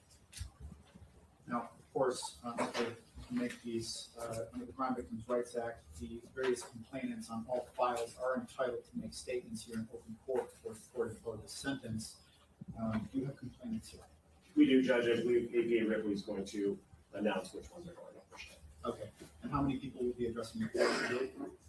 Judge, I believe 7. 7. Okay. 7 people are addressing the court. Hey, Carol. It does not matter to me what order they go. Just indicate which docket number they will be addressing the court on. Okay. Yes, Judge. You got here right when you're supposed to be here. We're about to see him, Jarvis Butt, sentenced for the homicide of ZiyahHarris after years of sexual abuse to not only her, but her siblings and his own children. And whenever you're ready. I believe first we will have Ms. Harris. So if you are going to be addressing the court here today, you're going to come right through the center door, and you're going to go to the side of the courtroom nearest the prosecutor's table there, and you're going to have a seat in this chair directly next to me, and then I'll explain some ground rules to you before you can speak. And Judge, for the record, that's going to be on case ending in 218. 218, thank you. Yes.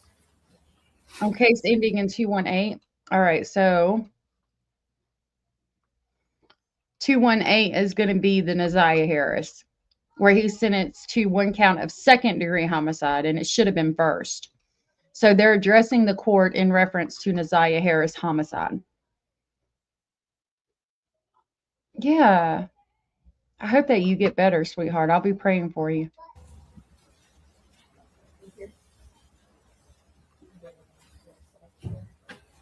I think that's her grandmother. I'm sure she'll say.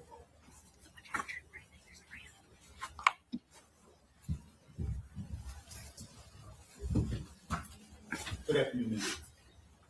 So I just wanted to explain a few things to you. That red illuminated device in front of you, yes, that's a microphone. It's also a recording device. And I see that you have a written copy of the statement. Okay. So when you are done, if you could just provide a copy of that, perhaps to the prosecutor's office, so we can make a copy of that, okay? And then you can sit or stand, however you would like to do it. Just make sure that you're keeping your voice nice and loud and clear for us. If you could just first state and spell your name. Excuse me. Annette Harris, ANNETTEHARRIS. Thank you, ma'am. And there are Kleenex there if needed, whenever you're ready.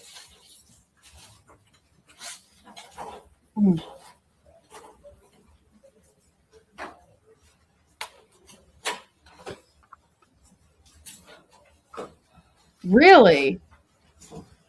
To the Honorable Judge Nicholas John Hathaway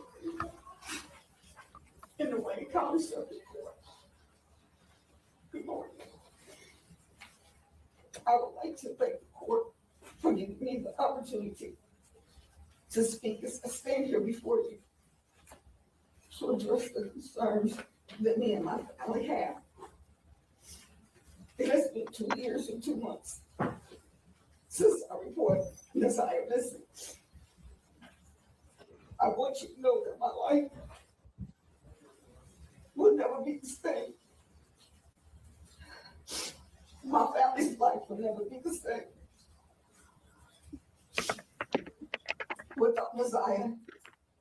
And every day that I wake up with her, I wake up feeling depressed.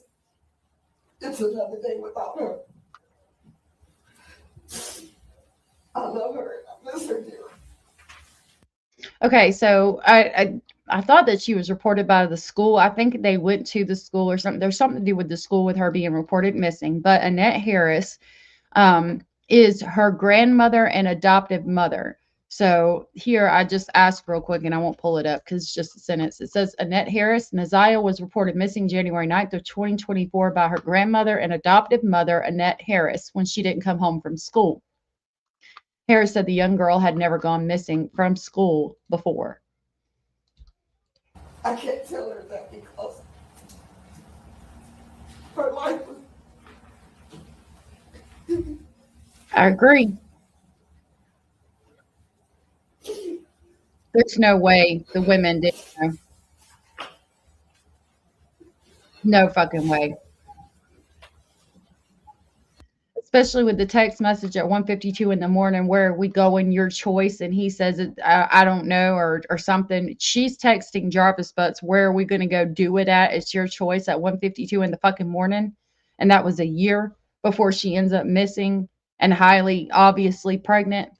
Everybody knew.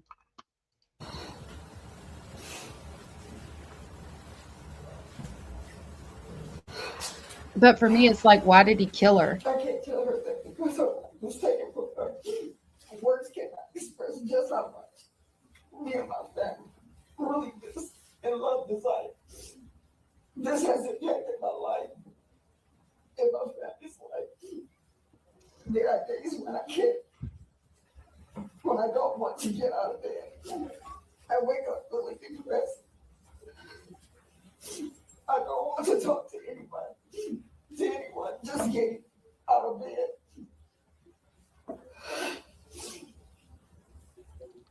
Can y'all understand what she's saying? I don't understand why he killed her, because he had already abused children before. I think that children had given birth to his children before. And why did he kill Ziya? I mean, this was a repeated pattern for him. What upsets me is they were all there and they all knew the basement was one place where young girls go down there with him, and now they're all crying. Facts, Rosie. Miss King said this statement's all about her and not about Naziah. This woman is also responsible for what happened.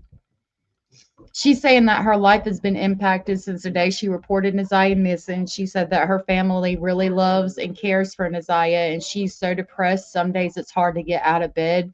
She just doesn't want to get out of bed. So far, basically in a nutshell. Wolfpack. It is kind of hard to understand.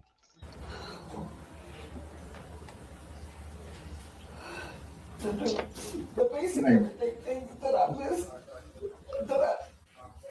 I'm sorry. Hold on.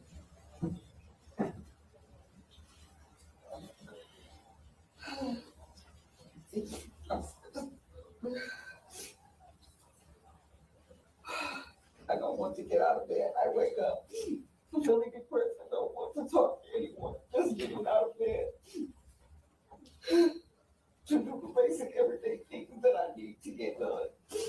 This has affected my health. I am seeing more than one doctor about my health, including.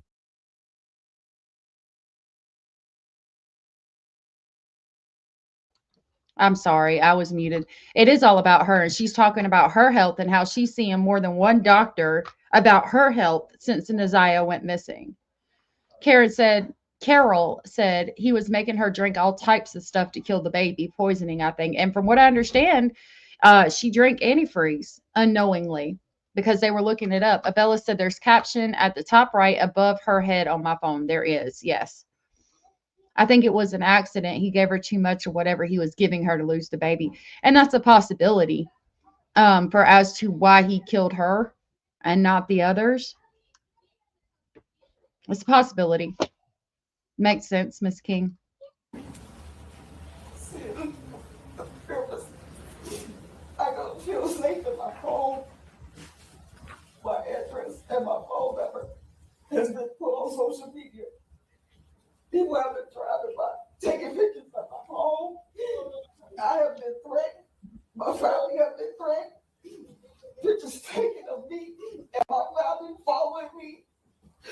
Okay, she said that her information's been posted on social media. People driving by her house, she's been threatened, and people are taking pictures of her. But this is supposed to be a victim impact statement of how Jarvis Butts and his actions has impacted your life and what it's like to be without Naziah. This is not a plea to the police for help. I do not like this at all. In my car, pictures posted, setting up GoFundMe raises in Naziah's name without my permission. This has also affected me financially.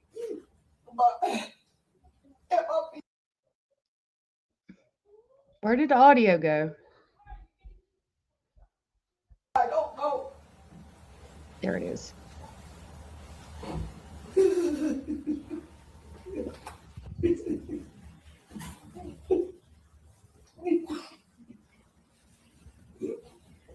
I'm sorry. Take your time, man.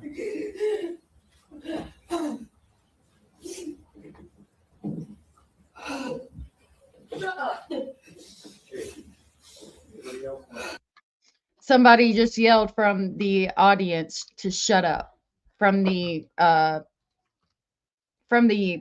courtroom. I'll back it up. Somebody did just say shut up. Somebody is not having it. Anybody else wants to leave? There is a courtroom, 206 down the hallway. You can observe this proceeding. You can't go inside.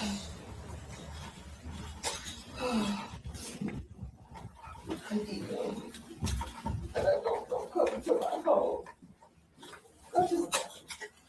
Let's step up. Two ladies here. Go. There, in the red, and then black. Let's go. Let's go. Please remain quiet. Quiet in the court. Shut the fuck up. Oh, wait.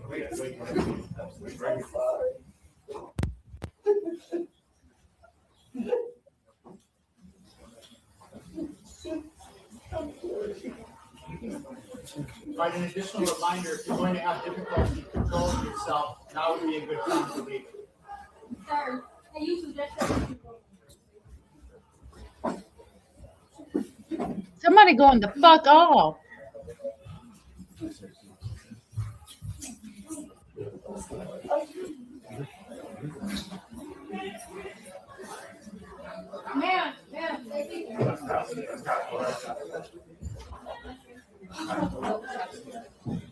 Thank you, cameraman.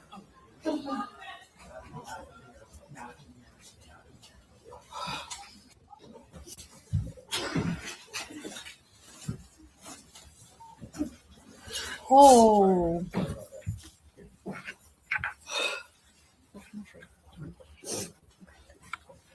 I'm sorry, were you through, ma'am? No, Judge, I'm going to finish reading the written statement. Very good. You can return to your seat now.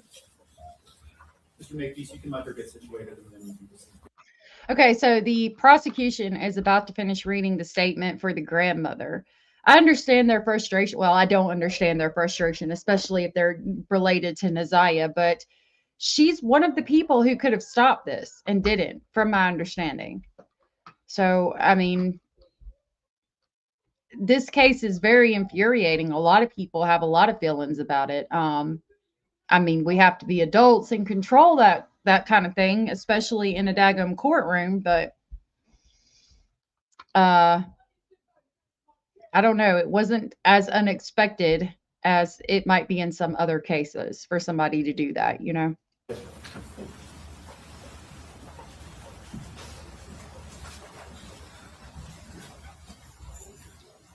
So this is the grandmother statement. He's finishing reading.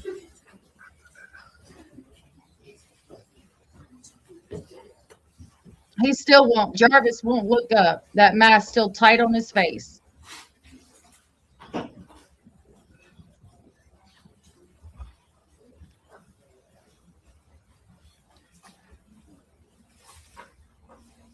Whenever you're ready. Thank you, Judge. I'm going to go where I remember her stopping. Posting pictures, setting up GoFundMe fundraisers in Naziah's name without my permission. This has also affected me financially, and people doing podcast shows, emailing me, people that I don't know coming to my home, knocking on my door constantly. This is really hard and has been very painful for me, and I pray to God that no one and no other family will ever have to endure what me and my family have endured. This deserves attention and ongoing awareness to other families and people so that this does not happen to anyone and other families like this has happened to me and my family. And that would be the conclusion of the statement from Annette Harris that was provided to my office and that she was reading on the statement. Okay, I think what happened there, somebody told her, you need to talk about how the death of Naziah Harris has impacted you and your family. But she went on, it's impacted my family by people riding by my house, and how the backlash from the community of referencing Naziah Harris's death has impacted her, not how what Jarvis did, the abuse that he doled out to all of these children, to Naziah, the fact that she was pregnant with his child. Like, you're not talking about any of that. What Jarvis has done that has changed your life and your family's life forever, not the community being upset because it's highly fucking evident that it was obvious what was going on and nobody was doing a fucking thing. That's not what you talk about when you're talking to the person who committed the homicide of your granddaughter, who was like a daughter to you. You talk about how Jarvis and what he did impacted, not the community. Community and room service. She'll be found guilty within an hour or two. Can't wait for Monday. Corey will get her wish and she'll be moving to her mansion. Gated community and room service. Justice for Eric. I've saw a few things on that case, but I haven't kept up with it. Right, Carol? Thank you. All right. Is there any additional complainant that will be addressing in court on file ending in 218? Yes. Okay. Why don't we have that person go next? It's Shannon Harris. Sorry, Mrs. Harris in front. The Marketa Harris.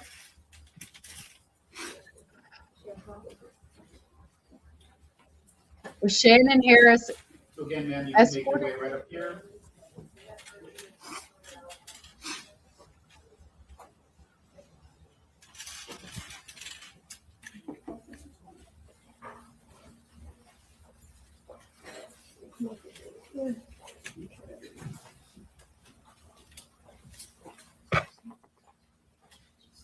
Was it them? I wonder. Or you can stand however you're I wonder if it was them Again, who that hollered at the microphone, grandmother. Microphone and a recording device. Just try to direct your voice into that. And if you just state and spell your name, please. My name is Marketa Harris, Marketta. Last name Harris, Harris. Thank you. And ma'am, you also have a prepared statement? Yes. If you wouldn't mind just providing a copy to the prosecutor's office for the court file following the hearing today, okay? Okay. Thank you. Whenever you're ready. Good afternoon, everyone. She said, "Good afternoon."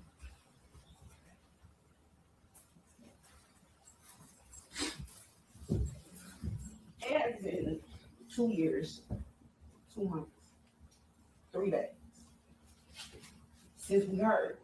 Hey, Jenny Jen. Or even physically touching his eye. This has tremendously affected my family and I mentally, physically, and emotionally. Since this case started, we have been physically assaulted in public, cyberbullied, harassed, stalked, and so much more. I became homeless, lost several jobs in the past 2 years.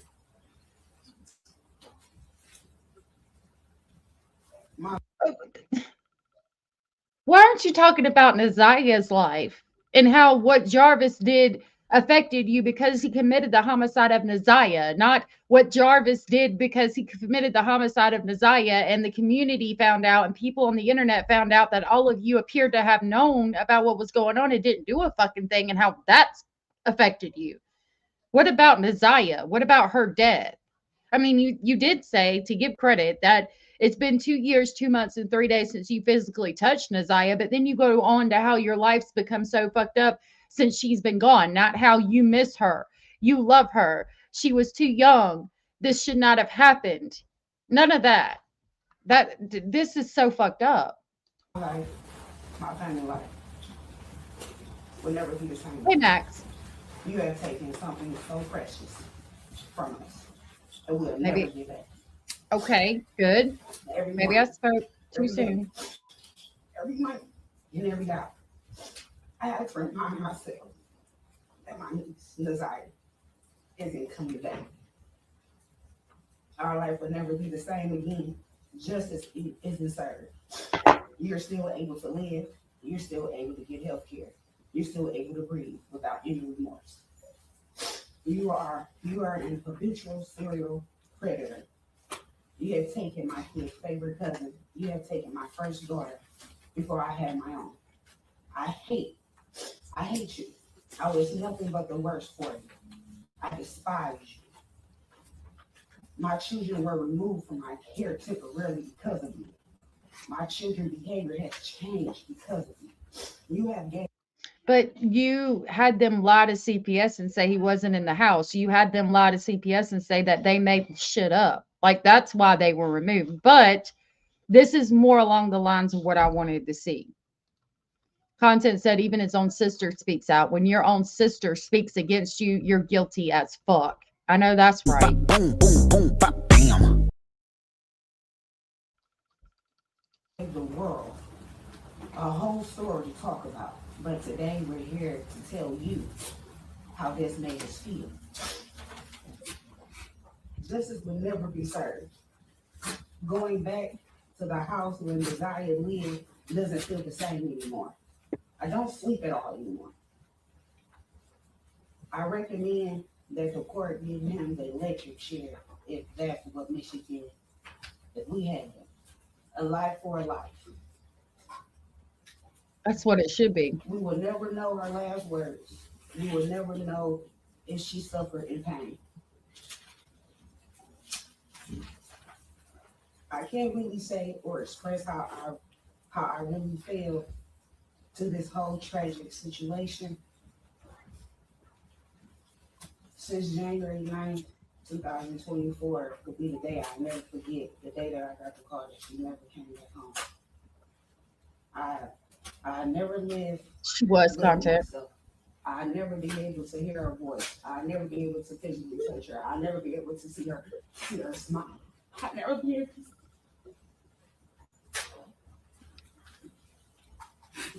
I'll never be able to get to hold her again. I'll never be able to get to listen to her, see her smile. I'll never get to see her tell me stories of what her day went on about school. I'll never get to have that chance ever again because of you.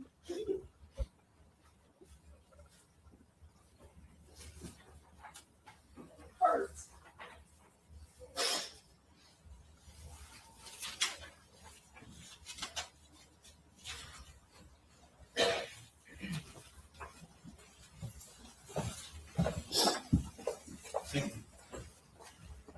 I'm glad that she did speak about Naziah and how how she won't be able to hold her, hear about her day, you know, all of that. That was better, but they absolutely knew, and that's why the community is so upset. You cannot look at a video like we showed earlier where that child is obviously pregnant and pretend you did not fucking know. Carol Lover Street is the whole name. I apologize for calling you Carol if that's not your name. Said his sister really is there for Naziah. She's devastated, and you can feel that lady's pain. She broke me down. The empath in me crumbled with her sorrow. I'm glad Naziah had her at least. Who will be going next? Judge, I believe next would be Ms. Butts. And which file number? 218. 218.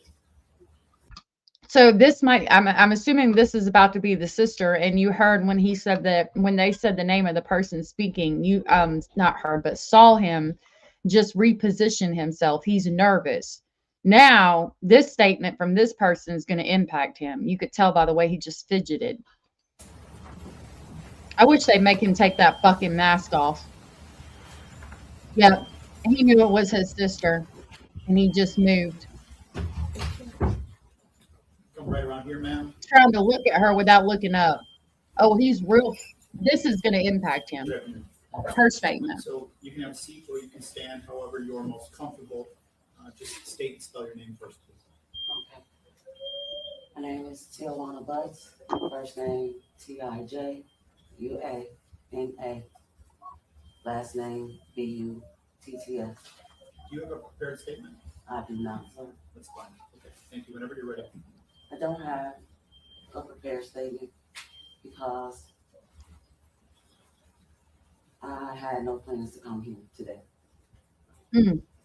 I've been battling with myself on what is the right thing to do, what is the wrong thing to do. I'm here today for Naziah and for my nieces and the other victims that my brother has harmed.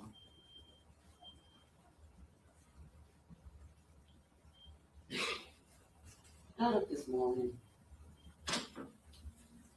with every intention on going to work because for the last 2 years, I have to go back to that day that I saw a little girl that I did not know, and I had never seen. And I wish that there was a sign that she looked okay, and I believe that she was someone else's niece. And I had no reason not to believe what my brother said to me. That day will forever haunt me because I go back to like, why was I there? Why didn't I know? Why was there no sign? That is real survivor's guilt. Everything she's experiencing is real survivor's guilt. Why was I there? Why didn't I know? Why didn't I see? However, I'm a firm believer in God, and I do believe that sometimes we are put in places that we don't want to be in, even if we don't know why. And I feel like I was put there that day to be a voice for the Zion and for every other child that my brother has harmed. I really hope that she knows and understands that she had no way of knowing that he was doing that, and even though she was put there in that moment, there's no way she could have known. I believe that Ziya's story brought a lot of the other victims out to the forefront. And sitting in the courtroom today, there are many Messiahs, many other victims that are unfortunately being harmed right now at this moment. And people are turning a blind eye to it. People are not paying attention as a community and protecting our children. She said people are not paying attention as a community and protecting our children.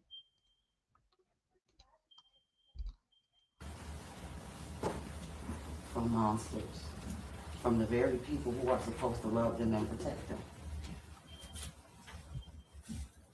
I don't know why my brother has turned into the person that is in this courtroom today. This is not who I remember as a child. I remember the little boy that used to follow me everywhere, that always wanted to protect me, even though I'm older than him. My brother knows that I've been a victim of sexual assault. My brother knows that I've been molested at a very young age. It will. He knows the pain it caused. I can't understand why he would want to cause that to an innocent child. Not just Ziya, but to his own children that have his face.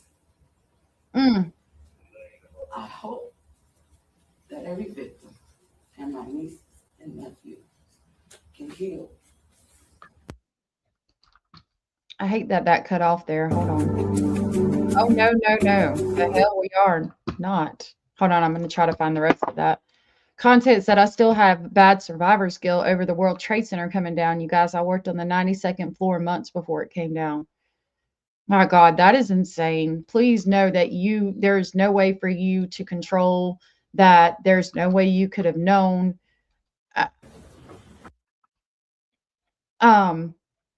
You shouldn't feel guilty about that because there's no way you could have known at all. Let me see if there's a part 2 of this.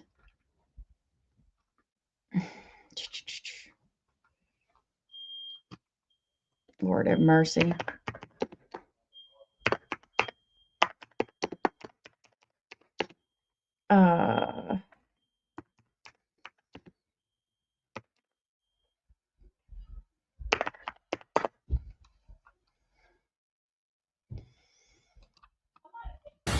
Guidelines have been. Oof, Jesus. All right, this is from I'm Not a Lawyer, but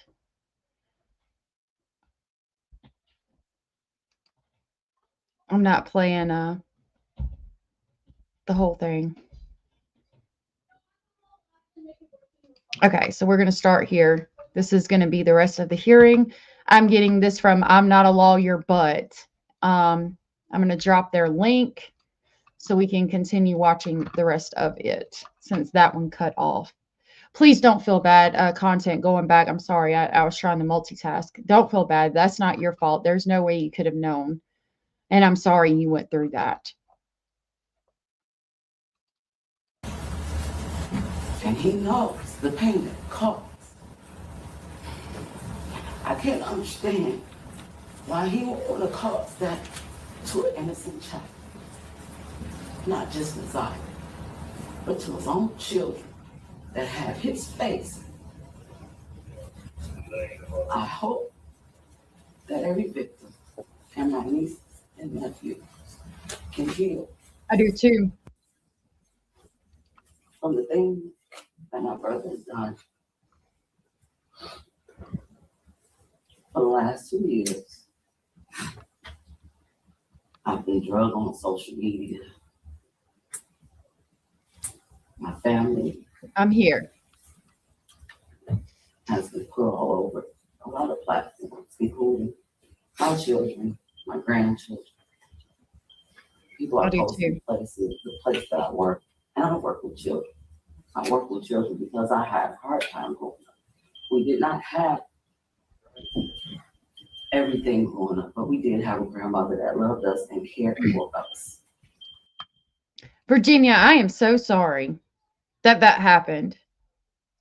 I am so sorry for all of y'all in chat. I'm so sorry for all of y'all that have been through things like that. That's so horrible. And my heart goes out to you. I'm going to play this and I can still hear it, but my smoke detector keeps going off. I got to show the kids how to turn it off because Mr. Speculating's out there. But I think the kids, he's watching them. I know there's not a fire, but I think they don't know how to turn it off. So I'm going to try to turn it off. I'm so sorry, Virginia. That's awful. That is so awful. Sorry for everything y'all been through. I'm going to play this, but I'm listening. And I don't know if something happened to my brother when he was young. However, that is no excuse for what he has done. He could have gotten help. He could have said something to someone. Being a victim myself only made me want to protect kids, not harm them in any kind. I'm hoping that he has a heart somewhere deep in here. I'm back. To tell where Ziyah's body is, because she was innocent.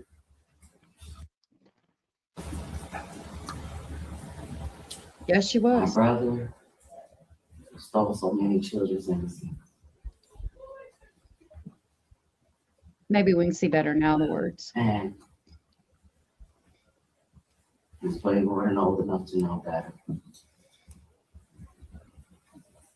I hope that he can remember how we were raised. I hope that he can remember that he was loved. I hope that he gives the people that love her, closure in bringing her body so she can be laid to rest because she deserves that. She's an innocent child. She her does. soul should not be roaming the earth. Nope. If for no one else, for her. If for no one else, it's children. And this is a hard thing to do because this is my brother. And I'm not going to stand here and say that I don't love him because I do. And I always will, and I want him to know that. And I hope that if he loves me, that he will do what's right. I watched him sit behind a mask. I watched him hold his head down.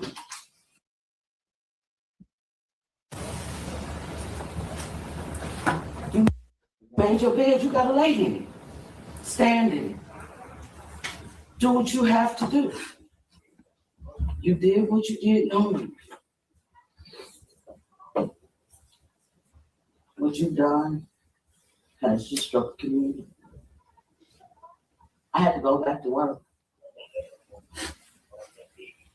the day after I testified, 2 days after I testified. And the only thing I could think of was the children that I interact with every day that I love and will protect as my own. How are they going to see me? Because of him. Fortunately enough for me, I have a good support system. And the children I work with know who I am. The staff that I work with know who I am. And the people that I come encounter with every day knows who I am. That loading part is on their video, but as you saw when we were on the news channel, it cut off at that part. So I think they were having some kind of technical things going on at this time. So we at least have the audio here. And even though it's like cutting in and out and loading, we can still hear. This is hard, and I can't imagine what she's going through, and I understand it. It struck the community, and that is her brother, and she will always love him, but he needs to give the body back, and he should not have been able to get this plea deal without giving Naziah's body back. So it's nothing that anyone can say on social media. Right? Look up at me. I want you to know I do love you. And that will never change. But you have to do what's right. You have to do what's right. I can't turn off my feelings. I hate who he's become. I hate what he's done. You have to do what's right. So. Because his actions leaving lifelong scars. Let his consequences be so. So this is titled Minor Victim. I don't know why it just jumped to that. But I guess this is a minor victim speaking after the sister spoke.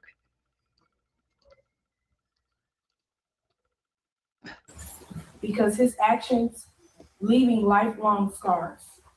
Let his consequences be so no other child faces what I have. Thank you for listening and considering how this changed and impacted my life. Here is Brian. Thank you. You can return to seat. Thank you. Dear Honorable Judge, That's his daughter. I want to Thank begin you. by expressing my deepest gratitude to the prosecuting attorneys and Sergeant Shannon Jones. I would not be writing this letter today if it wasn't for the tragic loss of ZiyahHarris. I often went many years without thinking of Jarvis Butt. Without seeing his image repeatedly, I have been overwhelmed with emotional and mental stress.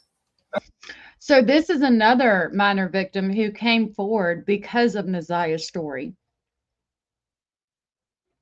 I can't, Jesus, to know what she's probably going through. Yeah, he needs to look at them. He needs to look at them. Yeah, please remember to hit the thumbs up and subscribe if you haven't. I'm writing this in a deep place of vulnerability.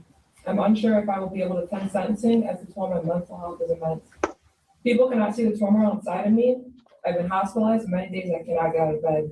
And the last thing I want to do is suffer a panic attack in a courtroom.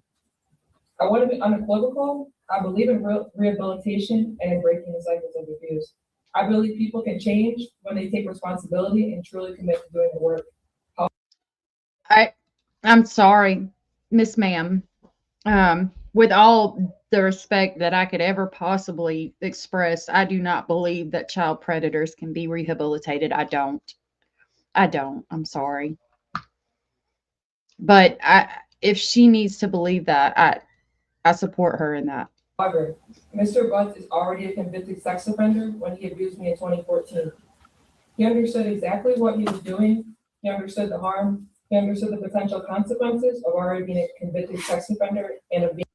Where was the adults in 2014 when he was already a convicted sex offender who hurt this child? Convicted again. Despite knowing the harm and having every opportunity to stop, he continued to abuse children. Mr. Butts has avoided accountability far too long. I urge you to see this as a chance to end the cycle of abuse.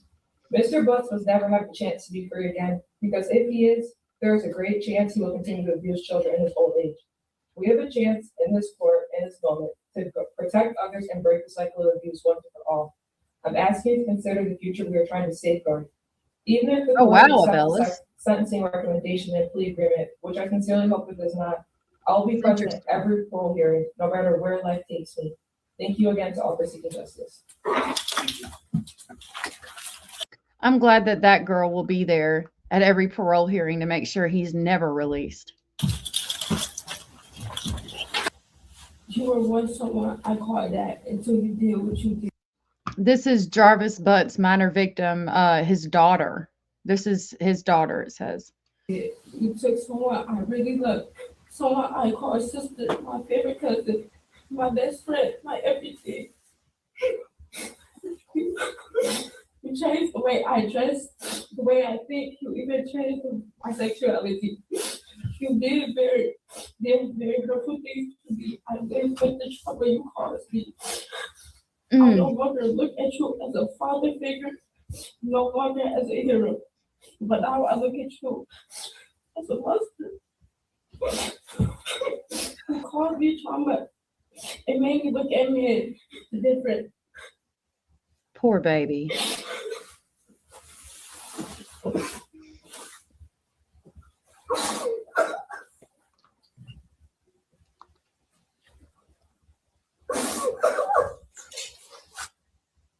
I hope that's having some kind of effect on him. I hope he cries.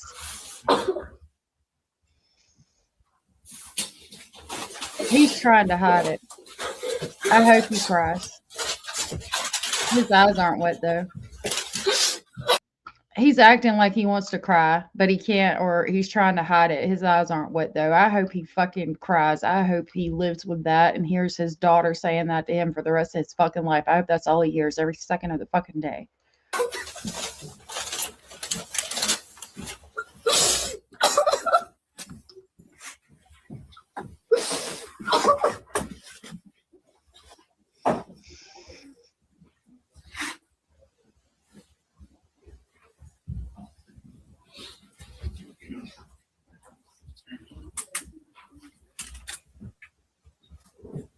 Your Honor, she was completed. Thank you.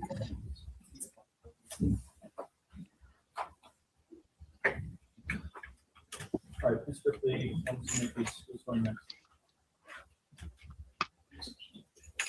Judge, I don't believe that we have anyone left to make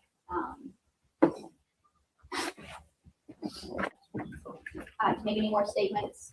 Okay. Would you like us to speak now, or did you want us? Well, again, Mr. Butts is here today to be sentenced for 6 different cases today. Mr. Butts entered guilty pleas on all 6 of his cases, and there's sentence agreements negotiated on each one of the 6 files. Of course, it goes without saying that the offenses that Mr. Butts is here to be sentenced on are of the most serious nature. Mr. Butts has a criminal history dating back to 1997. He spent time in Michigan Department of Corrections previously for a criminal sexual conduct conviction. 1997. Then you got 2007, 2017, 2027. It's almost been 30 years that this motherfucker, 30 years almost, that he's been abusing children. This motherfucker's not capable of rehabilitation. He's 43 years old. Following a plea he entered in 2005. Noteworthy that he was paroled sometime in 2012 and almost immediately returned to his criminal behaviors. Paroled in 2012 and almost immediately returned to his criminal behaviors. How was he not locked back up? If he does 35 years and somehow makes parole, he'll be 78 years old. I hope he's dead before then. 1997 was a good year too. I don't remember 1997. And Mr. Butts, I hope that you have truly listened to all of the people who spoke here in open court. I really do too. And the impact that your inexcusable and horrendous behaviors have had on the lives of so many people. So many. But you're going to have many years to sit and dwell on your horrible actions. And it's often noted that justice is blind, but eventually, Mr. Butts, justice sees everything. Eventually, but how many motherfucking victims were there? Because we just heard a litany of victims, and there's no fucking way. And I have to be very careful about what I say, but I have to question how he was able to abuse these victims over and over and over again to this extent. There's so many of them. How did nobody do anything? Thanks or not. Thank you. I'll be finishing up soon. As noted by both sides, these 6 cases are very complex with a lot of moving parts. And I know that the prosecutor's office and the defense team spend a lot of hours working on resolutions to these 6 matters. And I wanted to thank them for their efforts. I'm also hopeful that although the court could never make the victims of any of these crimes truly whole again, hopeful that the lengthy prison sentence being imposed today is going to bring about some needed closure for all of the victims and their families so that they can begin the healing process. So I'll go case by case, Mr. Butts. I'm going to start with file 25000218001FH. Mr. Butts, for the offense of homicide, murder in the second degree of ZiyahHarris. Court is going to sentence you consistent with the sentence agreement, 35 to 60 years in the Michigan Department of Corrections. You're not to have any verbal, written, electronic, or physical contact with Annette Harris or any family members of ZiyahHarris. It's either directly through yourself or through any other third party. That includes all forms of social media as well. You're not to be within 500 feet of the residence, school, or place of employment. Yes, it was Mr. Speculated. $130 for the crime victim's assessment on that file, and I have to assess $68 state costs on that file as well. The determined condition of that sentence agreement are also to make a truthful statement regarding the location and body of ZiyahHarris. With regard to court costs and attorney's fees, I'll address that at the end once I've completed all of the files. Moving next into file 24002236001FH. Mr. Butts, for the offense of criminal sexual conduct in the second degree, person under 13, defendant 17 or older, the court is going to sentence you consistent with the sentence agreement to 10 to 15 years in the Michigan Department of Corrections. You are going to be required to complete sexual abuse prevention programming or other treatment when you're referred by your agent. You are going to be required to register under the Michigan Sex Offenders Registration Act and comply.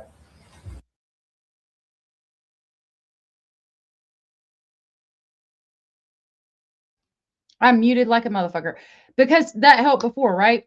He was required to register as a sexual offender before, and that helped, right? Right? With all requirements of that act, you must provide a completed copy of the Michigan Sex Offenders Registration form to your field agent on your first in-person report following vacating your residence, any address change, address verification, or change in your status with an institution of higher education.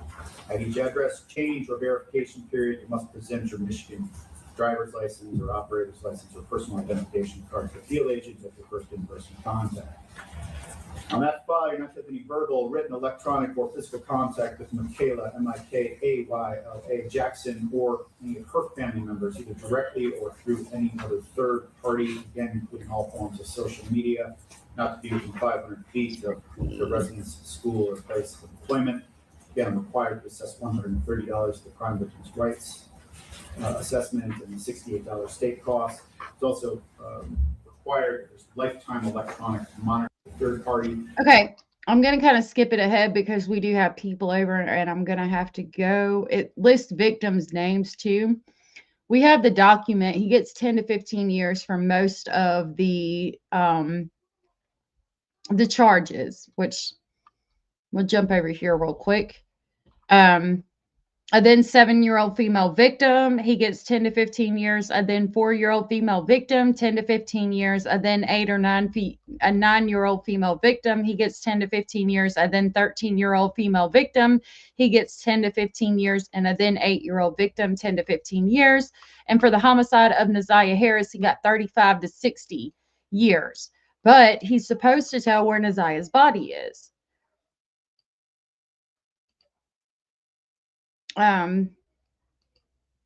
They're just telling him he's going to have to register as an offender, jail credit.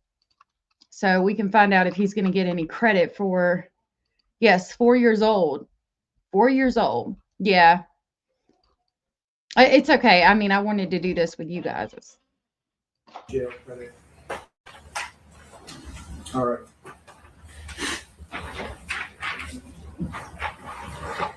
Jail credit on file ending file 242236001. Mr. Butts will receive jail credit at 707 days.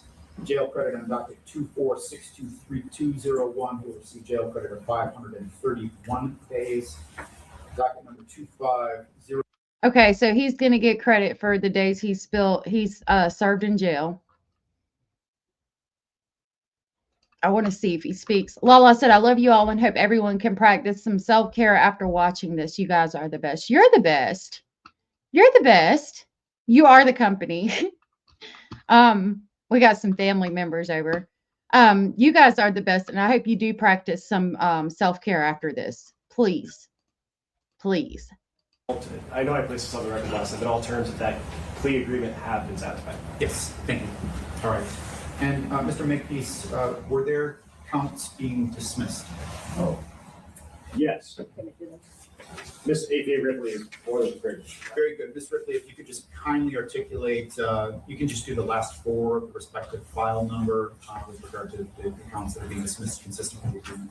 Yes, Judge. Under case 2236, people are dismissing counts 2, 3, and 4 and withdrawing the habitual offender fourth offense notice. Under case 6232, people are agreeing to dismiss counts 1 and 3 and withdrawing the notice to enhance habitual offender fourth offense notice. On case ending in 0218, people. Attorneys, is there anything additional for today's record? Not for the people, Judge. Not on behalf of defense, Your Honor. All right, we're all going to exit this courtroom in an orderly fashion. You're going to listen to the sheriffs and Brown. They're going to. I'm going to double check just to make sure he didn't say anything, but I didn't hear that he said anything. Appellate rights. They talk about appellates, the jail credit. They talk about his the fines he's going to have to pay, saying that he's not to have any verbal contact with, and they list the names of the victims. That was another reason why I wanted to skip some of that. With the victims, the family members, or anything else, he's got to complete programming before he can be paroled, which is just infuriating to me. I don't even want to talk about him being paroled. I think they just mentioned that he has to tell the location of right here. I'll address that at the end once I've completed the file. So, hold on. And I have to assess $68 state costs on that file as well. The term and condition of that sentence agreement are also to make a truthful statement regarding the location and body of ZiyahHarris. With regard to court costs and attorney's fees, I'll address that at the end once I've completed all of the files. And then next into. And then he moves on to the files. So I don't think he said in open court the location of Naziyah's body. Yes, you guys are so thoughtful. I'm going to double check, and I've got a couple of things from the district attorney's office to pull up. Let me double check. I don't think he gives it out in open court.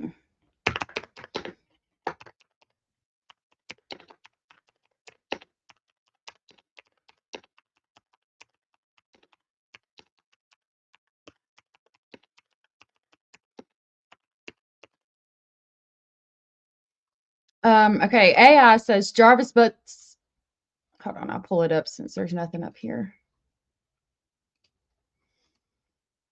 Jarvis Butts was required to provide a statement regarding the location of ZiyahHarris' body as part of his plea agreement. However, it has been stated that the location of Naziyah's body has not been recovered.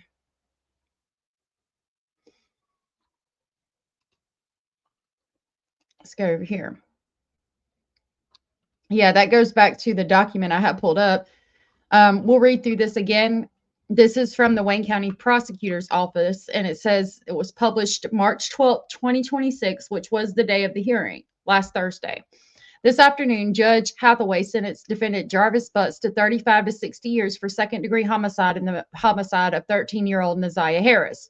He was also sentenced on 5 other criminal SC actual conduct cases, all to be served concurrently in the Michigan Department of Corrections. Quote, one of the most important aspects of the plea agreement was giving Naziyah's family some semblance of closure. The disclosure of the location of her body was crucial. As a condition of his plea to second-degree homicide in the case, Jarvis Butts was required to give a truthful statement regarding the body of ZiyahHarris. We are satisfied with the statement he has given, unquote, said prosecutor Kim Worthy. Now, he didn't give a fucking statement because we went through all of that and we saw where it doesn't appear that he said anything to the courts, at least. So unless he said something to them that we haven't heard, that has not been fulfilled. Like, what, are you satisfied? Even though he didn't say anything in court, if it was supposed to happen in court and you're satisfied with it, or is it the same thing as like CPS? Oh, you know, we got this call, but the children denied it and the woman denied it, so we're satisfied. Even though we've got 5 to 8 fucking CPS cases on this house, we're satisfied with everybody fucking lying to us. Are we going to go from the family's perspective? Oh, this man is here, Jarvis is here, but I love him and he might be touching my children, but I'm satisfied with the results when I, you know, make myself believe the lie that he's not. Is that the kind of satisfaction we're talking about, or did he actually give a statement? Good night, Hannah, love. I love you and I hope you have a good night. I love you all and I hope you have a good night, Hannah. All right, continuing, it just talks about the sentences. The case was prosecuted by Assistant Prosecutor Matthew Makepeace and Tina Ripley. I will show you that I did pull this up too, and I'm going to work on getting his actual plea agreement. We're about to leave for the night anyways, because I need to go hang out with my family. All right, so let's read this and then I'll check out your comments. This is the State of Michigan 3rd Judicial Circuit Court, Criminal Division, People of the State of Michigan versus Jarvis Butts. No change, reduction. You will plead to the following charges. Count 3, criminal sexual conduct, second-degree person under 13, defendant 17 years of old or 17 years of age or older. Statutory maximum penalty is 15 years and lifetime electronic monitoring. To the people agree to dismiss count 1, which there is going to be 6 counts of criminal sexual conduct. The first one is in the first degree with a person under 13. The second one is in the first degree with a person under 13. The third one is in the second degree, person under 13.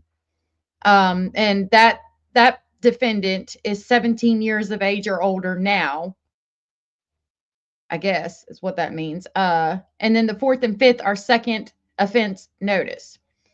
They also agree to withdraw notice to enhance sentence, habitual offender, fourth offense notice, mandatory 25-year sentence.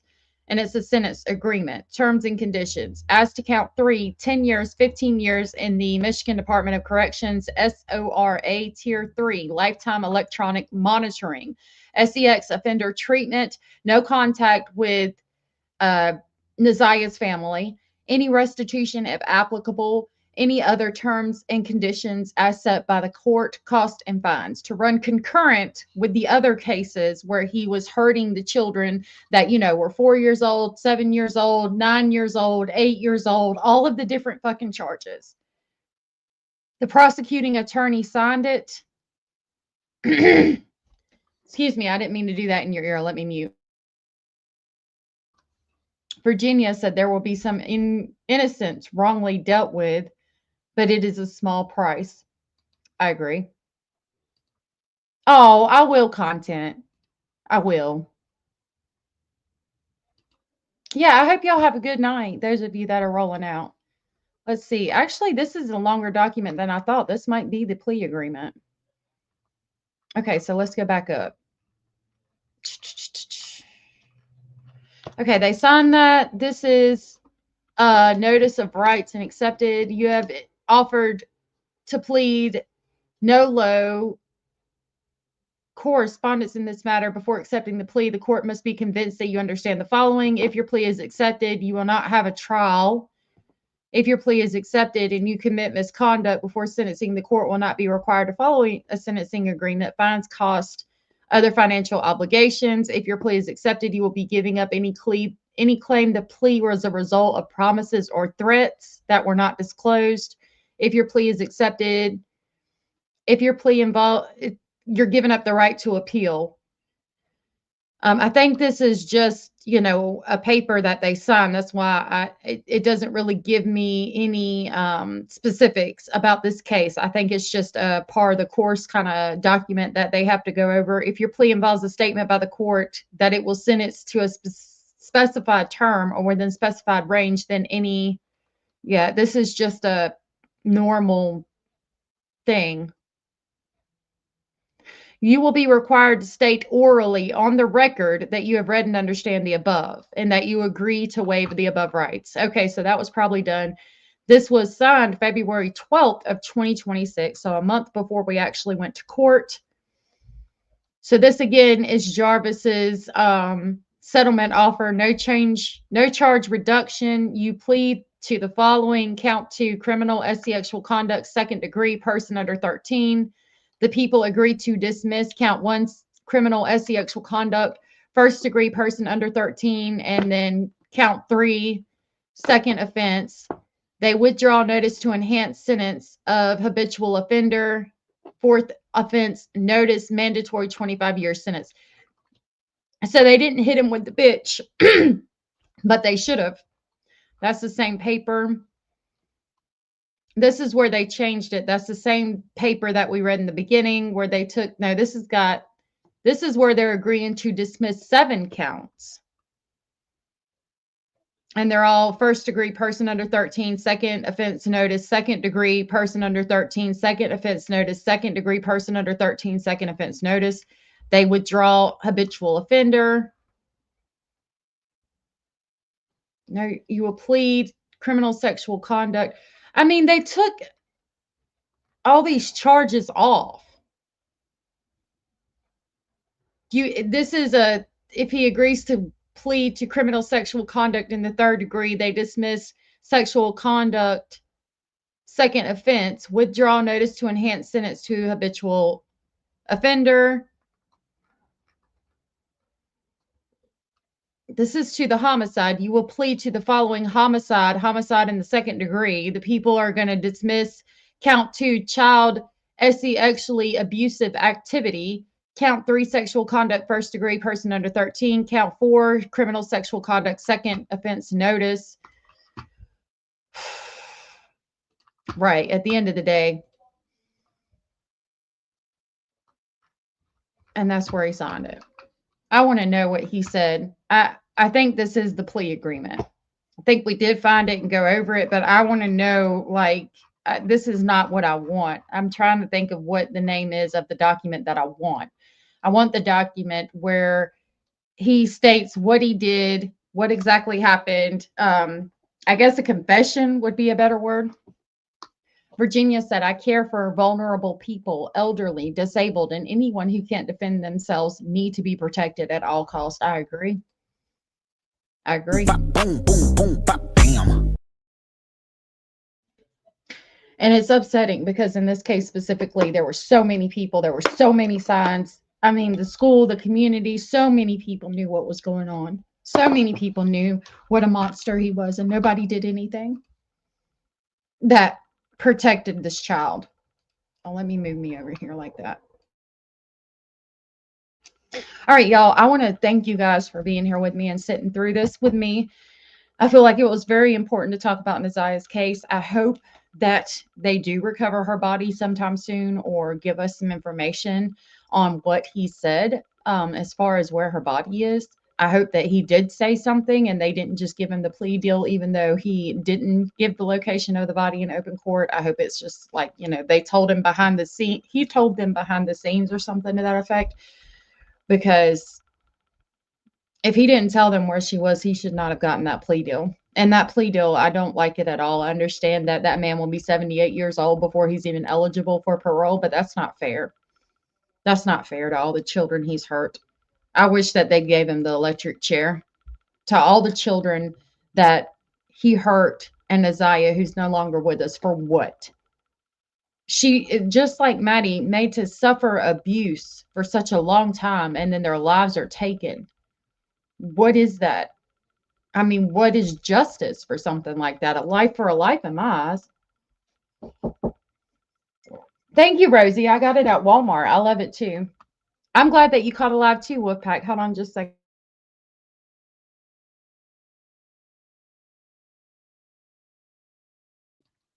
All right, y'all. Thank you so much for hanging out with me. Thank you, Miss Scorpio, for gifting a membership. Thank you, Indy, for the super chat. And thank you, Karen, for sharing your 10-month milestone.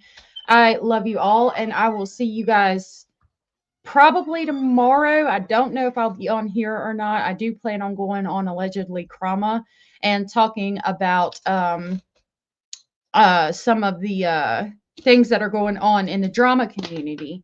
If you guys are interested in that, the next time I'll be over here will probably be Monday.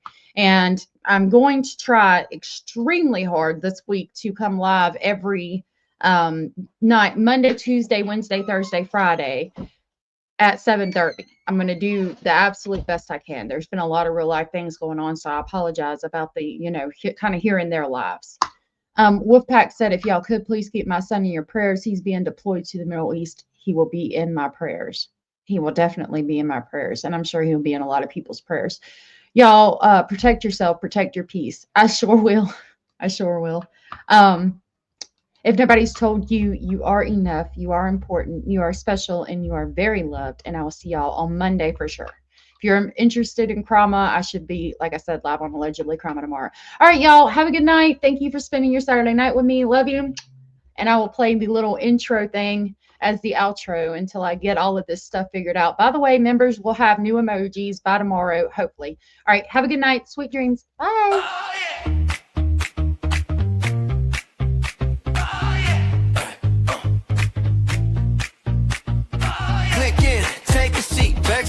First, then we speak from breaking buzz to a cold 5 deep. We think we keep proceeding. Yeah. Welcome to Allegedly Spec.